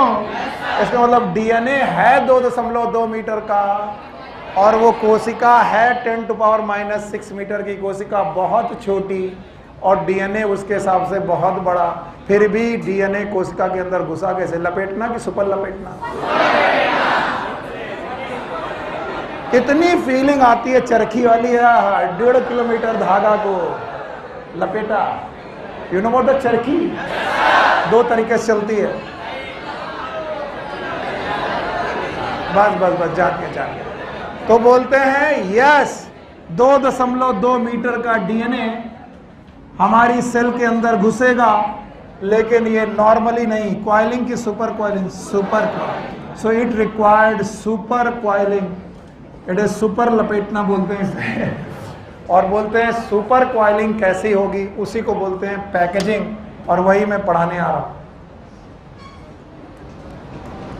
समझे? तो क्या ये बात दोनों गलत है कि दोनों सही हैं? दोनों सही हैं। क्या सही है? कि सेल बहुत छोटी है और डीएनए सेल के हिसाब से बड़ा है, और क्वाइल्ड है कि सुपर क्वाइल्ड है? Super coiled. तो 2.2 मीटर के डीएनए को 46 धागों में सुपर क्वाइल किया गया है। किसमें? 46 धागों में सुपर क्वाइल करके न्यूक्लियस के अंदर रखा गया है। अरे राजन, बुरा मान के क्या है? तुम दुखी हो जाते हो। ये मेरी मार नहीं, तुम मेरा आशीर्वाद है तुम्हें। अच्छा, बाकी लोगों से ऐसे नहीं करता हूं, तुमसे क्यों करता? तुम दुखी मत हुआ करो यार। चलो ठीक है, कभी ना कभी तुम्हें एक चॉकलेट खिलाएंगे हम। इधर देखो, पैकेजिंग पूरी करो, बंटवा दो कि काका। सब लोगों को अपने अपने घर से गुजिया लेके आनी है, और फिर मैं खा के देखूंगा किसके घर की अच्छी है।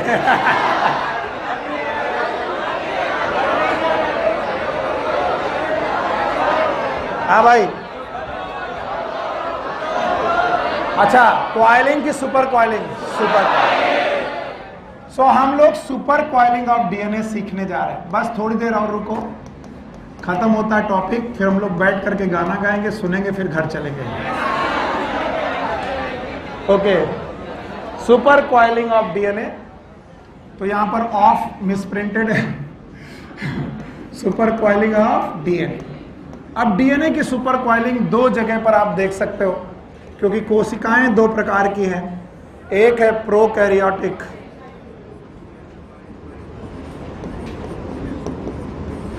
और एक है यूकैरियोटिक। दोनों में पहले अंतर सुन लो। प्रोकैरियोटिक और यूकैरियोटिक में, यूकैरियोटिक के न्यूक्लियस के पास न्यूक्लियर मेम्ब्रेन है, इसलिए न्यूक्लियस का मटेरियल और साइटोप्लाज्म का मटेरियल अलग अलग पड़ा है। ये न्यूक्लियस का मटेरियल है, साइटोप्लाज्म। लेकिन प्रोकैरियोट के पास न्यूक्लियस की मेम्ब्रेन नहीं है। तो याद रखना, प्रोकैरियोट में जो जेनेटिक मटेरियल है ये साइटोप्लाज्म में पड़ा हुआ है, एक रीजन में। इस रीजन का नाम है न्यूक्लियोइड रीजन। और एनसीईआरटी लिखती है कि न्यूक्लियोइड रीजन में डीएनए पड़ा हुआ है, साइटोप्लाज्म में ही पड़ा हुआ है, लेकिन फिर भी स्कैटर्ड नहीं पड़ा हुआ है। The DNA is present in cytoplasm in a region known as nucleoid region, even though it is present in the cytoplasm but it is not scattered. क्यों स्कैटर्ड नहीं है? क्योंकि ये डीएनए भी क्वाइल्ड है और इस क्वाइल्ड डीएनए को लूप्स में रखा गया है। They are known as loops of DNA. ये शब्द एनसीईआरटी में ढूंढ के अंडरलाइन कर लेना, प्रोकैरियोट के केस में है। और इन्हें क्वाइल करने के लिए प्रोटीन्स रखी गई हैं and these protein are basic protein. मैं आपको बताता चलूं, ये भी आप रट्टा मारोगे लेकिन आपको अगर कॉन्सेप्ट लगाओगे तो याद रहेगा। डीएनए का फुल फॉर्म होता है डीऑक्सीराइबोन्यूक्लिक एसिड। एसिड बेस के साथ अच्छे तरीके से स्टेबलिश्ड स्ट्रक्चर बना सकता है। एसिड और बेस आपस में जोड़े जाएं तो एक स्टेबलिश्ड स्ट्रक्चर बन सकता है। इसीलिए डीएनए एसिडिक था तो उसे लपेटने के लिए प्रोटीन कैसी रखी गई? बेसिक। इस बेसिक प्रोटीन का नाम है प्रोटीन विथ पॉलीअमीन्स। पॉलीअमीन्स, पॉलीअमीन्स का मतलब है इन प्रोटीन में बहुत सारे अमीनो ग्रुप हैं और अमीनो ग्रुप होने की वजह से ये बेसिक प्रोटीन है। मैं आपको बोल दूं, प्लीज नॉन हिस्टोन टर्म मत यूज करना इनके लिए। अक्सर लोग नॉन हिस्टोन शब्द यूज कर लेते हैं। आप केवल यूज करिएगा प्रोकैरियोट में डीएनए को लपेटी जाने वाली प्रोटीन का नाम बेसिक प्रोटीन होता है और जनरली ये पॉजिटिव चार्ज होती है, निगेटिव चार्ज की पॉजिटिव चार्ज, क्योंकि डीएनए का ओवरऑल चार्ज निगेटिव होता है। तो निगेटिव निगेटिव के द्वारा रिपेल किया जा सकता है लेकिन निगेटिव पॉजिटिव के द्वारा रिपेल किया जाएगा कि अट्रैक्ट। और इसीलिए डीएनए और बेसिक प्रोटीन का एसोसिएशन बड़ा स्टेबल बन जाता है। You got it? ये किस में है? प्रोकैरियोट। अब आइए यूकैरियोट। यूकैरियोट के डीएनए को भी बेटा पैक किया जा रहा है। यूकैरियोटिक डीएनए भी एसिडिक ही है। यूकैरियोटिक डीएनए भी निगेटिव चार्ज है। क्या हो गया? जाने दो, कोई बात नहीं। अब इस डीएनए को पैक करने के लिए there is a special basic protein और इन स्पेशल बेसिक प्रोटीन का नाम है हिस्टोन प्रोटीन। तो हिस्टोन शब्द केवल और केवल यूकैरियोट के साथ जाएगा, प्रोकैरियोट के साथ नहीं जाएगा। ये बेसिक प्रोटीन भी पॉजिटिव प्रोटीन है जो कि निगेटिव डीएनए के साथ स्टेबल होते हैं। तो बताइए, बेसिक प्रोटीन दोनों तरफ हैं, चाहे प्रोकैरियोट हो चाहे यूकैरियोट हो। पॉजिटिव प्रोटीन दोनों तरफ हैं, चाहे यूकैरियोट हो चाहे प्रोकैरियोट हो। लेकिन इन प्रोटीन का नाम हिस्टोन है और इनका कोई नाम नहीं है। हम लोग बोल सकते हैं प्रोटीन विद पॉलीअमीन। बस एक बात और याद रखनी है कि these histone in eukaryote are of 5 type. 5 प्रकार की हिस्टोन प्रोटीन्स हैं। इनमें से एक है H1, एक है H2A, एक है H2B, एक है H3 और एक है H4। बताओ, H माने हिस्टोन, तो हिस्टोन की 5 प्रोटीन के नाम आप लिख लीजिए। It is H1, H2A, H2B, H3 और H4। तो बताइए, प्रोकैरियोट और यूकैरियोट में पैकेजिंग एक जैसी की अलग अलग? अलग अलग, पर दोनों में प्रोटीन कैसी है? बेसिक। दोनों में प्रोटीन कैसी है? पॉजिटिव। लेकिन एक की प्रोटीन का नाम हिस्टोन और एक का नाम है प्रोटीन विद पॉलीअमीन। बोलते हैं कि ये जो हिस्टोन प्रोटीन है, सर ये क्यों बेसिक है? Because histone protein have the basic amino acids और इनके बेसिक अमीनो एसिड के नाम आपकी एनसीईआरटी ने दिए हैं, तो आप उनके नाम याद रखिएगा। One is lysine, another one is arginine. Histidine का नाम नहीं दिया है, पर लाइसिन और आर्जिनिन की भरमार होती है इनमें, हिस्टोन में। तो लाइसिन और आर्जिनिन ज़्यादा होने की वजह से बेसिक अमीनो एसिड ज़्यादा हैं और बेसिक अमीनो एसिड ज़्यादा होने की वजह से हम लोग बोलते हैं प्रोटीन भी कैसी है? बेसिक। प्रोटीन भी है बेसिक। और बेसिक प्रोटीन यूकैरियोट की 5 प्रकार की, नाम बताओ। H1A, H1, H2A, H2B, H3 और H4। ये 5 प्रकार की बेसिक प्रोटीन यूकैरियोट में कैसे सुपर कॉइलिंग करती हैं, that is given in detail इसे डिटेल में दिया गया है और वो मैं पढ़ाने जा रहा हूं। इसे हटा दूं? हटा रहा हूं। हटा दूं बेटा?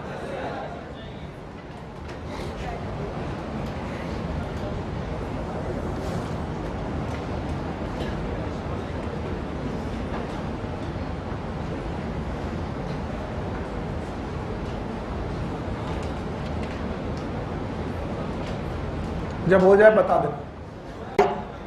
आइए अब मैं इनकी पैकेजिंग सिखाता हूं आपको। तो पहले हिस्टोन देखिए क्या करते हैं।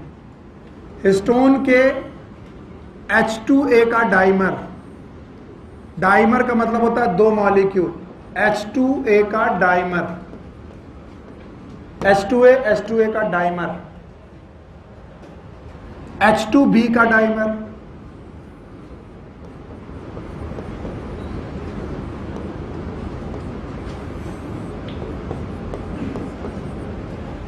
इसके बाद H3 का डाइमर,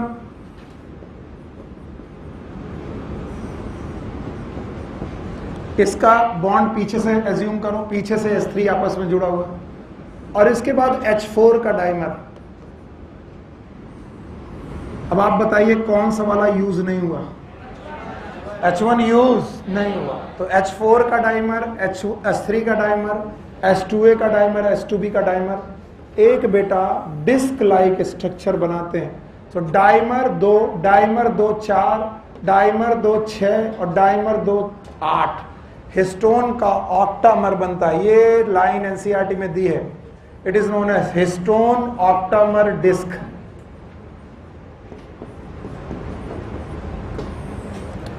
अब मुझे बताओ हिस्टोन ऑक्टामर डिस्क में कितने लोग? 5 लोग। वाह, 4 लोग और 4 के डाइमर। कौन कौन? 4 के डाइमर, 4 टाइप। बोलो कौन? H2A, H2B, H3, H4।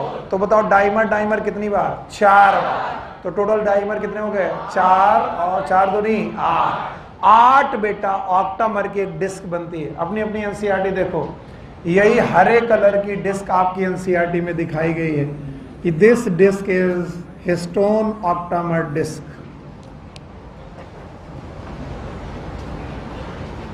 दिखाई नहीं पड़ी? दिख गई? अब बताओ इस हिस्टोन ऑक्टामर डिस्क में कितने लोग हैं? 8। कौन कौन? H2A, H2B, H3, H4। कौन नहीं है? H1। अब इस हिस्टोन ऑक्टामर डिस्क में, इस हिस्टोन ऑक्टामर डिस्क में डीएनए आ रहा है और ये लपेटा जा रहा है। देखो अपनी बुक देखोगे ध्यान से, डीएनए आ रहा है और इसे लपेटा जा रहा है।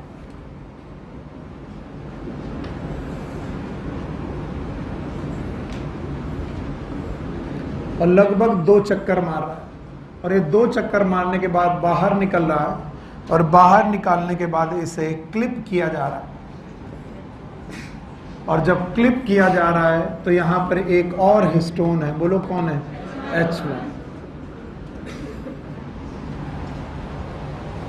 तो हर हिस्टोन ऑक्टामर डिस्क में डीएनए लगभग 2 चक्कर मार करके लपेट करके क्लिप किया जा रहा है, और इस तरीके से एक स्ट्रक्चर बन रहा है। इसका नाम है nucleosome. This nucleosome is also known as nu body, NU body. हाँ, मुझे मालूम है ये पहली बार में नहीं समझ में आता। Yes I know. बेटा अपना स्टॉल दो, बड़ा चाहिए, बड़ा। हाँ लाओ। Let suppose it is a DNA. सब लोग ध्यान से देखें, इसमें जो काली लाइनें हैं बेस पेयर हैं। एज्यूम करिए ये रहा 5 प्राइम टू 3 प्राइम, ये रहा 3 प्राइम टू 5 प्राइम। बीच की जो लाइनें दिख रही हैं बेस पेयर। फिर से बोलो बेस पेयर। तो ये रहा डीएनए आपका, double standard DNA. Now let's suppose this is a disc. कौन सी डिस्क? Histone octamer disc. इस हिस्टोन ऑक्टामर डिस्क में लगभग 2 चक्कर। कितने चक्कर? 2। और 2 चक्कर लगाने के बाद क्लिप किया गया। क्या किया गया? क्लिप। लाओ भैया रबर बैंड दो। अरे नहीं ऐसे मत करो कि ये वो बिटिया वो क्लेचर है, हम जानते हैं खरीदना पड़ता है।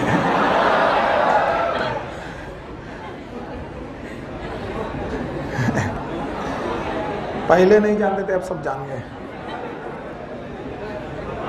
इसलिए ज्यादा त्योहार व्योहार मत मनाया करो, तुम्हें नहीं मालूम कि तुम्हारी जिंदगी में मजदूर बनना लिखा है। अरे तो हम एक्सपीरियंस वाली बात बताते हैं, मान जाओ, और नहीं तो जल के ही मानोगे। हाँ तो जलो, यस सर कहने से कौन सी। अभी जो तुम्हारे सामने ये ब्लैक में ना, ये जो रबर बैंड मैंने बांधा है, it is H1, H1, and this is histone octamer, and this is DNA, DNA। पकड़ो बेटा। अब देखिए फिर से बेटा दूसरे हिस्टोन ऑक्टामर में 2 चक्कर और फिर से क्लिपिंग। ओके, नहीं आया। फिर से एक हिस्टोन ऑक्टामर में 2 चक्कर, फिर से क्लिपिंग। अब मेरे पास 2 ही हाथ में 2 ही पकड़ सकता हूं, आगे नहीं। एक और बॉटल दे दो, कोशिश कर। कह रहा 2 नहीं सर, आपके पास 4 हाथ है। जिस दिन 4 हाथ हो जाएंगे बेटा, उस दिन भाग खड़े होगे तुम हमको देखे, आए राम शैतान आया। बोले कह रहा वो तो सर अभी भी लगते हो आप। बड़ा कितना खुश।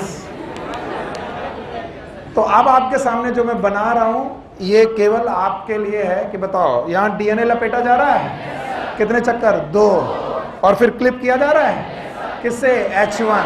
तो बताओ जो डीएनए और हिस्टोन है, इसका नाम न्यूक्लियोसोम, और इसका नाम न्यूक्लियोसोम, और इसका नाम न्यूक्लियोसोम।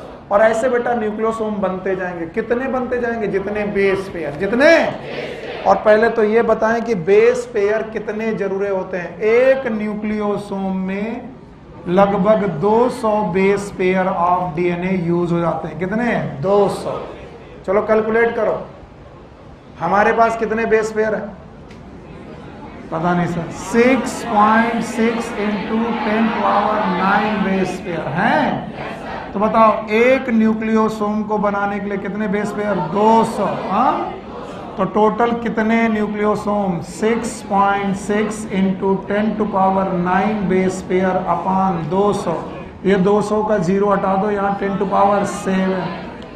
3.3 × 10⁷ न्यूक्लियोसोम, ये 10⁷ न्यूक्लियोसोम बनाए जाएंगे, या इससे कम। क्यों कम? क्योंकि मैं अभी तुम्हें पैकेजिंग और सिखाऊंगा। सी दिस वंस मोर, ध्यान से देखते रहो। बताओ ये जो मैंने बनाया सर, ये बोतल और दुपट्टा मत है, ये नहीं, इसे बोलो ये क्या है? डिस्क। और ये क्या है? H1। और ये जो लपेटा गया डीएनए, तो डीएनए डिस्क में लपेटा गया, डीएनए डिस्क में लपेटा गया, और डीएनए डिस्क में लपेटा जा रहा है। बताओ ये वाला पार्ट न्यूक्लियोसोम, ये वाला पार्ट न्यूक्लियोसोम, ये वाला पार्ट न्यूक्लियोसोम। घबराओ मत। न्यूक्लियोसोम बनाने के लिए डीएनए के कितने बेस पेयर? 200। यहाँ पर 200, यहाँ पर 200। लेकिन 2 न्यूक्लियोसोम के बीच में भी तो डीएनए प्रेजेंट है, नहीं है? क्या 2 न्यूक्लियोसोम के बीच में भी डीएनए प्रेजेंट है? यस। इसे समझने की कोशिश करो।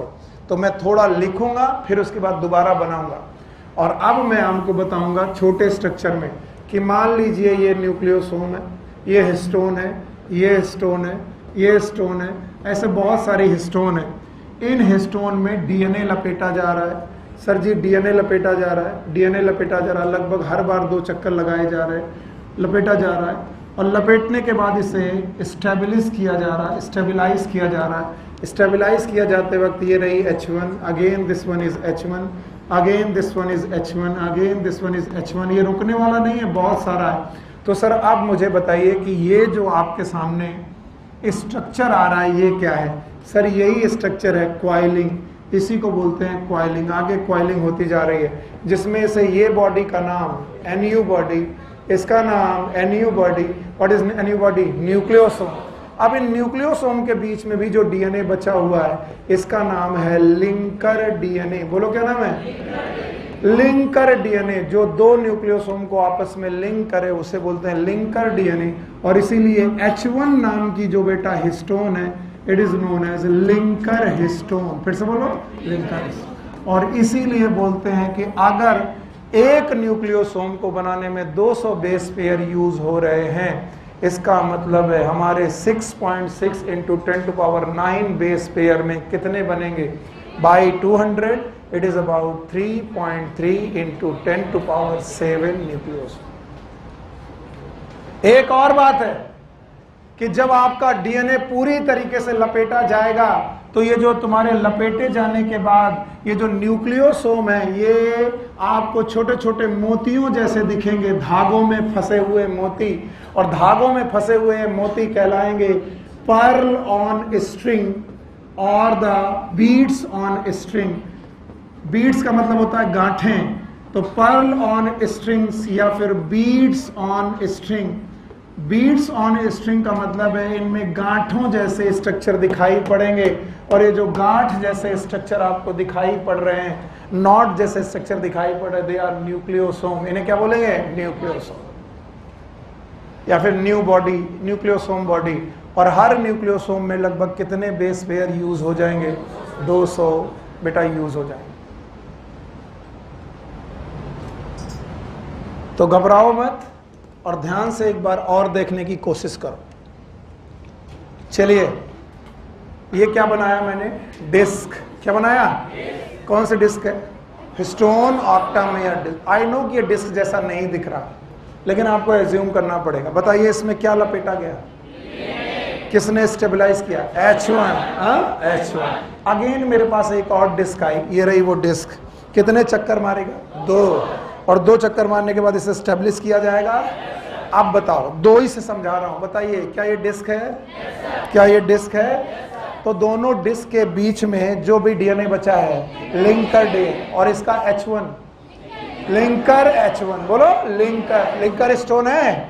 बताओ यहां पर कितने स्टोन? 4 के मोनोमर की डाइमर, और यहां पर भी डाइमर। बताओ ये क्या है? कौन सी बॉडी? न्यूक्लियोसोम। ये कौन सी? न्यूक्लियोसोम।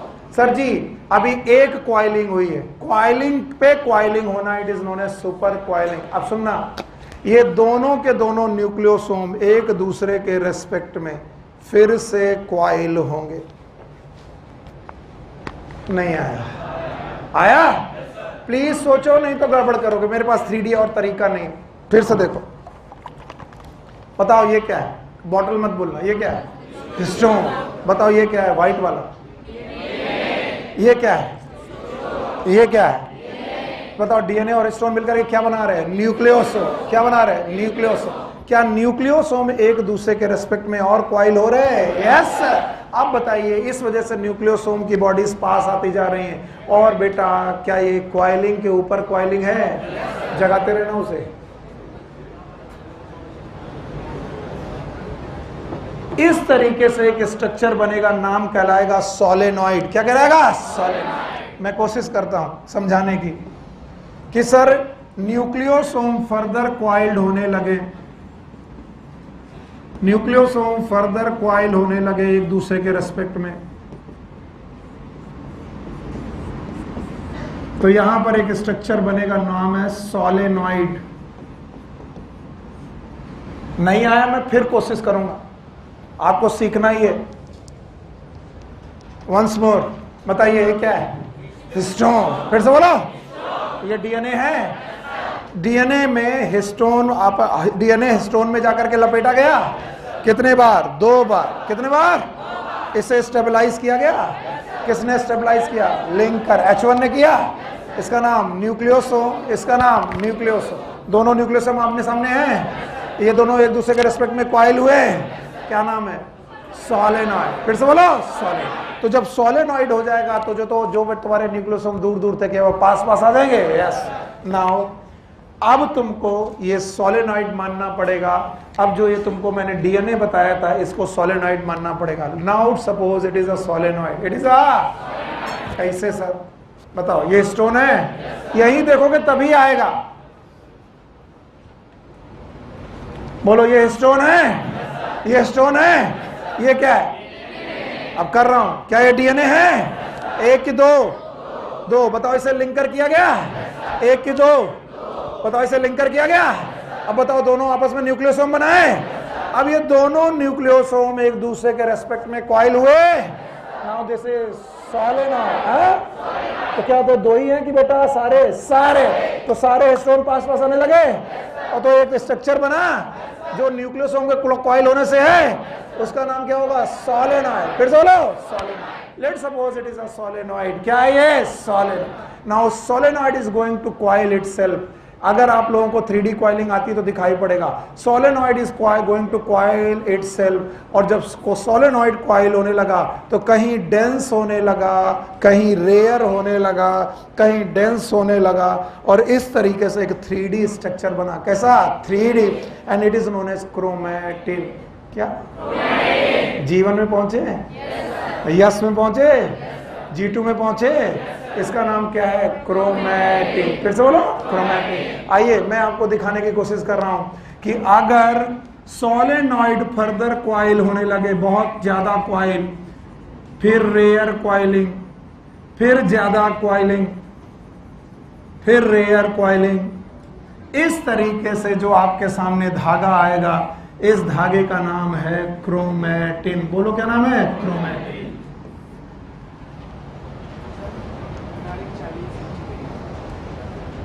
उधर उठो।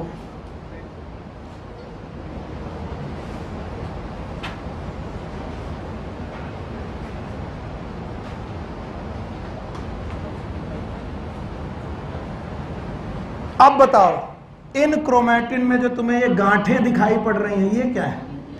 पता नहीं सर, दूसरे कलर से बना दे तभी दिखाई पड़ेंगे। गड़बड़ मत करो बेटा। बताओ ये जो गांठें दिखाई पड़ रही हैं, हाँ न्यूक्लियोसोम। ये जो दिखाई पड़ रही है क्या है? न्यूक्लियोसोम। तो बताओ न्यूक्लियोसोम फर्दर कॉइल हुए थे, क्या बनाया था? सोलेनॉइड। सोलेनॉइड कॉइल हुए, क्या बनाया? क्रोमैटिन। हाँ, और क्रोमैटिन हर जगह कॉइलिंग एक जैसे कि अलग अलग अलग अलग। कहीं पर ये डेंस है, कहीं पर रेयर, फिर डेंस, फिर रेयर। जो डेंस जगह है that is known as heterochromatin.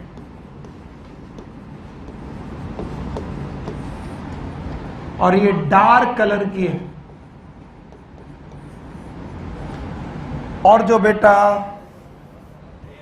Rare है that is known as euchromatin.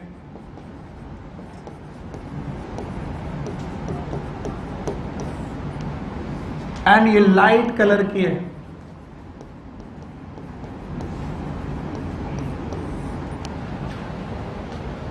Light colour की है। तो पहले बना डीएनए, डीएनए से जुड़ा हिस्टोन, हिस्टोन जुड़कर बना न्यूक्लियोसोम, न्यूक्लियोसोम कॉइल हुआ सोलेनॉइड, सोलेनॉइड से बना क्रोमैटिन। और क्रोमैटिन में कितने पोर्शन? दो, एक डेंस और एक लाइट। जो डेंस वाला है वो हेट्रोक्रोमैटिन, जो लाइट वाला है वो euchromatin. And this euchromatin is transcriptionally active.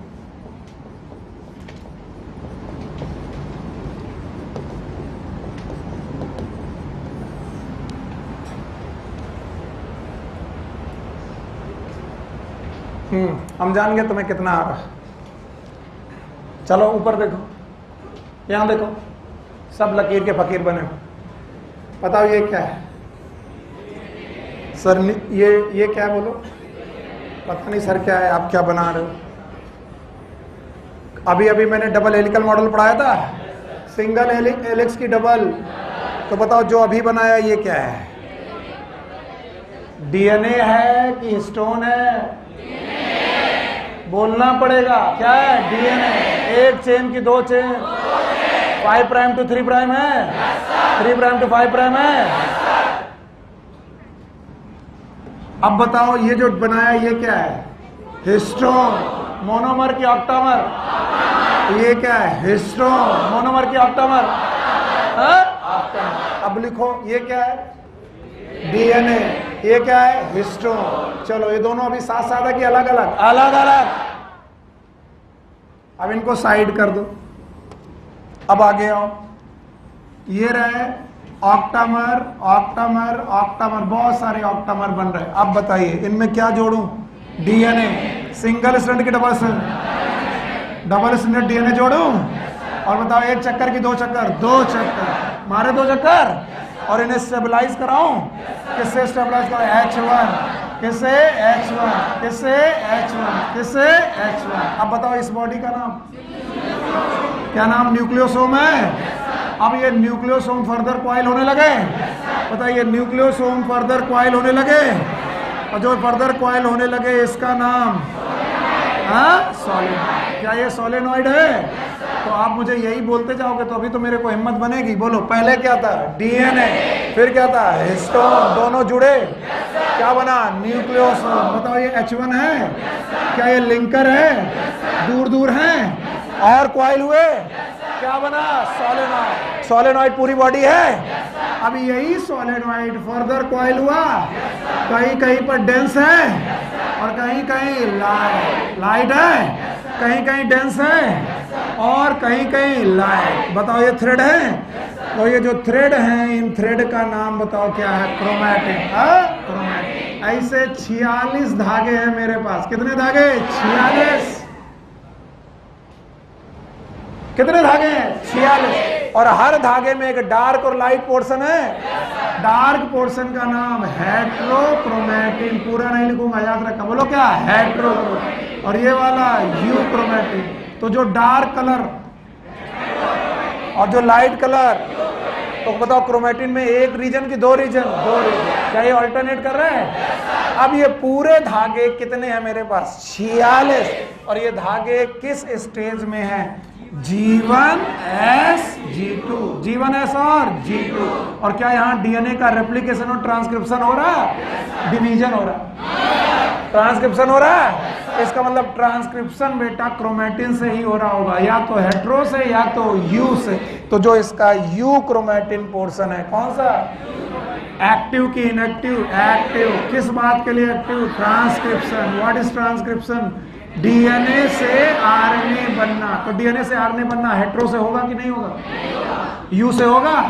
बताओ एक्टिव की इनएक्टिव? इनएक्टिव। और ऐसे कितने धागे हैं? 46।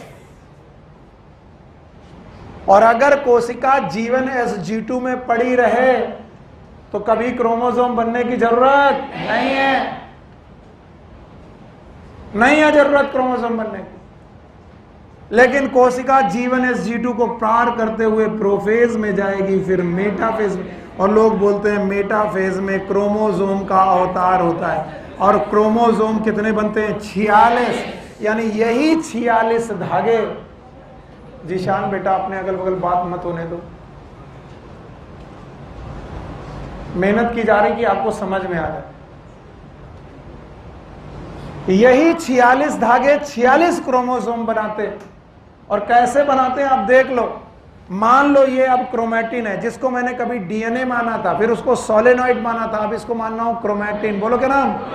तो इसका जो डार्क हिस्सा है हेट्रोक्रोमैटिन, और जो लाइट हिस्सा है पकड़ो। अब ये जो क्रोमैटिन है आपस में कॉइल हो रहा। The chromatin is going to condense itself. लेकिन ये G2 फेज के बाद होगा। और बेटा जो क्रोमैटिन है ये कंडेंस होते होते एक प्राइमरी कॉन्स्ट्रिक्शन बना रहा। बैठे रहो। क्या बना रहा? Primary constriction. और इसी प्राइमरी कॉन्स्ट्रिक्शन में आकर के बन रही है एक बेटा क्रोमैटिड। बोलो क्या बन रही? क्रोमैटिड। और ये बन रही क्रोमैटिड। और ये जो लाल लाल दिख रहे हैं ये है सेंट्रोमियर।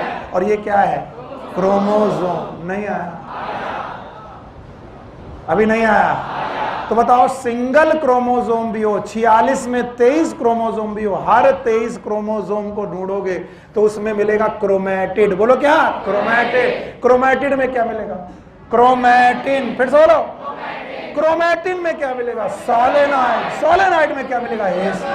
न्यूक्लियोसोम में क्या मिलेगा? हिस्टोन। और डीएनए। डीएनए सिंगल की डबल? सिंगल की डबल? डबल।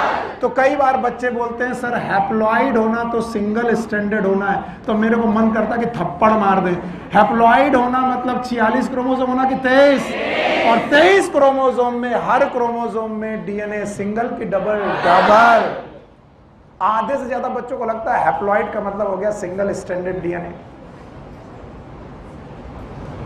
समझे कि नहीं? अब देखना, मैं कोशिश कर रहा हूं, एग्जैक्ट ऐसा नहीं बनेगा लेकिन ऐसा ही बनता है। अगर थोड़ा धैर्य रखोगे तो आएगा। ये रहा प्राइमरी कॉन्स्ट्रिक्शन, और ध्यान से देखना, ये रहा हेट्रोक्रोमैटिन, ये रहा यूक्रोमैटिन, ये रहा हेट्रोक्रोमेटिन, ये रहा यूक्रोमेटिन, ये रहा heterochromatin,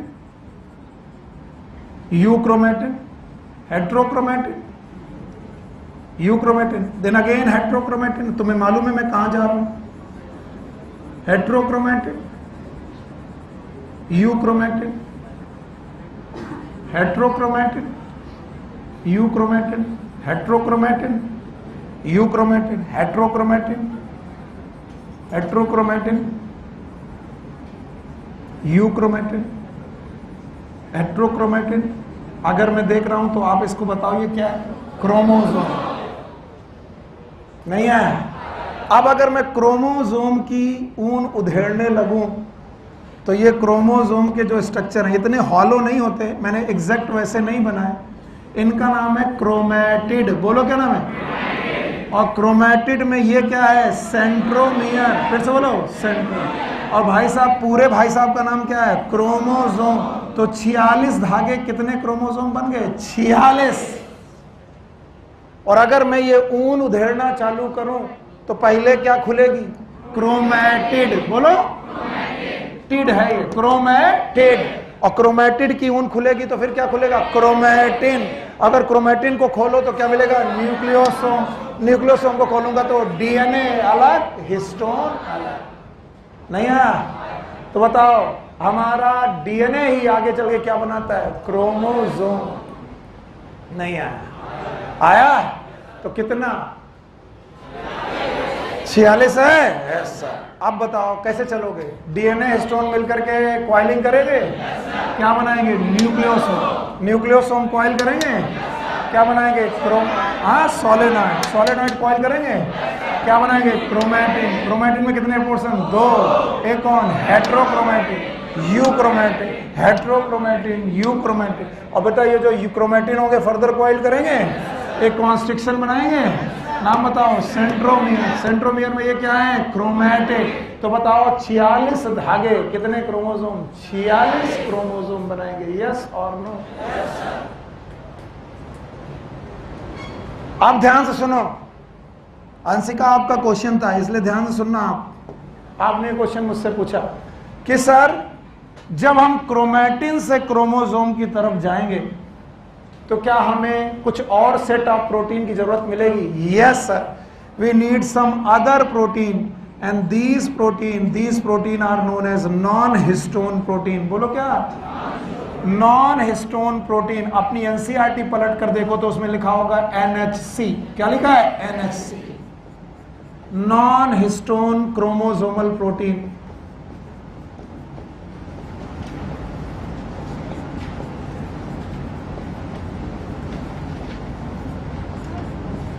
non histone chromosomal protein. So अगर मैं क्रोमैटिन को फर्दर क्वाइल करूं तो उस क्वाइलिंग के लिए मुझे फिर से कुछ प्रोटीन की जरूरत होगी and these protein are known as non histone chromosomal protein and these non chromosomal protein may be acidic. May be क्या? एक्चुअली एसिडिक भी हो सकती हैं। तो लोग कहते हैं क्या डीएनए की क्वाइलिंग में कभी एसिडिक प्रोटीन की जरूरत पड़ेगी? यस। कब? जब वो क्रोमैटिन रहेगा। जब क्या रहेगा? क्रोमोसोम। और आपका क्वेश्चन क्रोमैटिन से था, तो जब तक क्रोमैटिन है तब तक एसिडिक प्रोटीन की जरूरत नहीं पड़ेगी। और जब क्रोमैटिन से क्या बनेगा? क्रोमोसोम, तो किसकी जरूरत पड़ेगी? Acidic protein, NHC। और अपनी एनसीईआरटी ओपन करके देखो तुम्हें दिखाई पड़ेगा NHC लिखा हुआ। लिखा है what is NHC? Non histone chromosomal protein. Page turn करो सर नितिन, यहाँ मिल गया? Yes, this is known as non histone chromosomal protein. और यहाँ तक आप मुझे पहुँचाइए और फिर इसके बाद घर जाइए। बताइए डीएनए सिंगल स्ट्रैंडेड की डबल स्ट्रैंडेड? डबल स्ट्रैंडेड है। डीएनए डबल स्ट्रैंडेड है, याद रहेगा? डबल स्ट्रैंडेड डीएनए को आप लोगों ने किस में डाला था? हिस्टोन। हिस्टोन कितनी थी? 5 याद है? बोलो कौन? H1, H2A, H2B, H3, H4। कौन ऑक्टामर में नहीं है? कौन ऑक्टामर में है? H2A, H2B, H3, H4। इनके डाइमर हैं? तो कितने लोगों के डाइमर? 4 लोगों के डाइमर जुड़ गए, डिस्क बनाया। जिसका नाम हिस्टोन ऑक्टामर बेस। डीएनए इसमें लगभग 2 चक्कर मारा, कॉइल हुआ, स्टेबल किया गया। स्टेबल किससे कराया गया? H1 is linker. पता हो इसके बीच में लिंकर डीएनए भी है। तो बेटा हिस्टोन के साथ डीएनए का नाम न्यूक्लियोसोम रखा गया। न्यूक्लियोसोम और न्यूक्लियोसोम के बीच का डीएनए लिंकर डीएनए। क्या न्यूक्लियोसोम एक दूसरे के रेस्पेक्ट में कॉइल हुए? जैसे कॉइल हुए नाम हुआ सोलेनॉइड। सोलेनॉइड फर्दर कॉइल हुए, क्या बनाया? क्रोमैटिन। क्रोमैटिन के कितने पोर्शन? 2। एक कौन? यूक्रोमैटिन और हेटेरोक्रोमैटिन। क्रोमैटिन फर्दर कॉइल हुए, क्रोमैटिन बनाए और क्या बनाया? क्रोमोसोम। तो चाहे हैप्लॉइड हो, चाहे डिप्लॉइड, चाहे 23 हो, चाहे 46, हर क्रोमोसोम में डबल स्टैंडर्ड डीएनए। यस और नो? क्या वाकई समझ में आया? क्या क्रोमैटिन से क्रोमोसोम जा सकते हो? और उसके लिए हिस्टोन की नॉन हिस्टोन? इसलिए बेटा हिस्टोन शब्द भी यूकैरियोट में, नॉन हिस्टोन शब्द भी यूकैरियोट। इसलिए प्रोकैरियोट में शब्द क्या आएगा? Basic protein with polyamine. तो जो लोग जा रहे हैं उनको हैप्पी होली, और बाकी कल हम लोग ग्रिफिथ के एक्सपेरिमेंट में मिलते हैं। ठीक है? It is transformation principle. Take care, good luck, bye bye.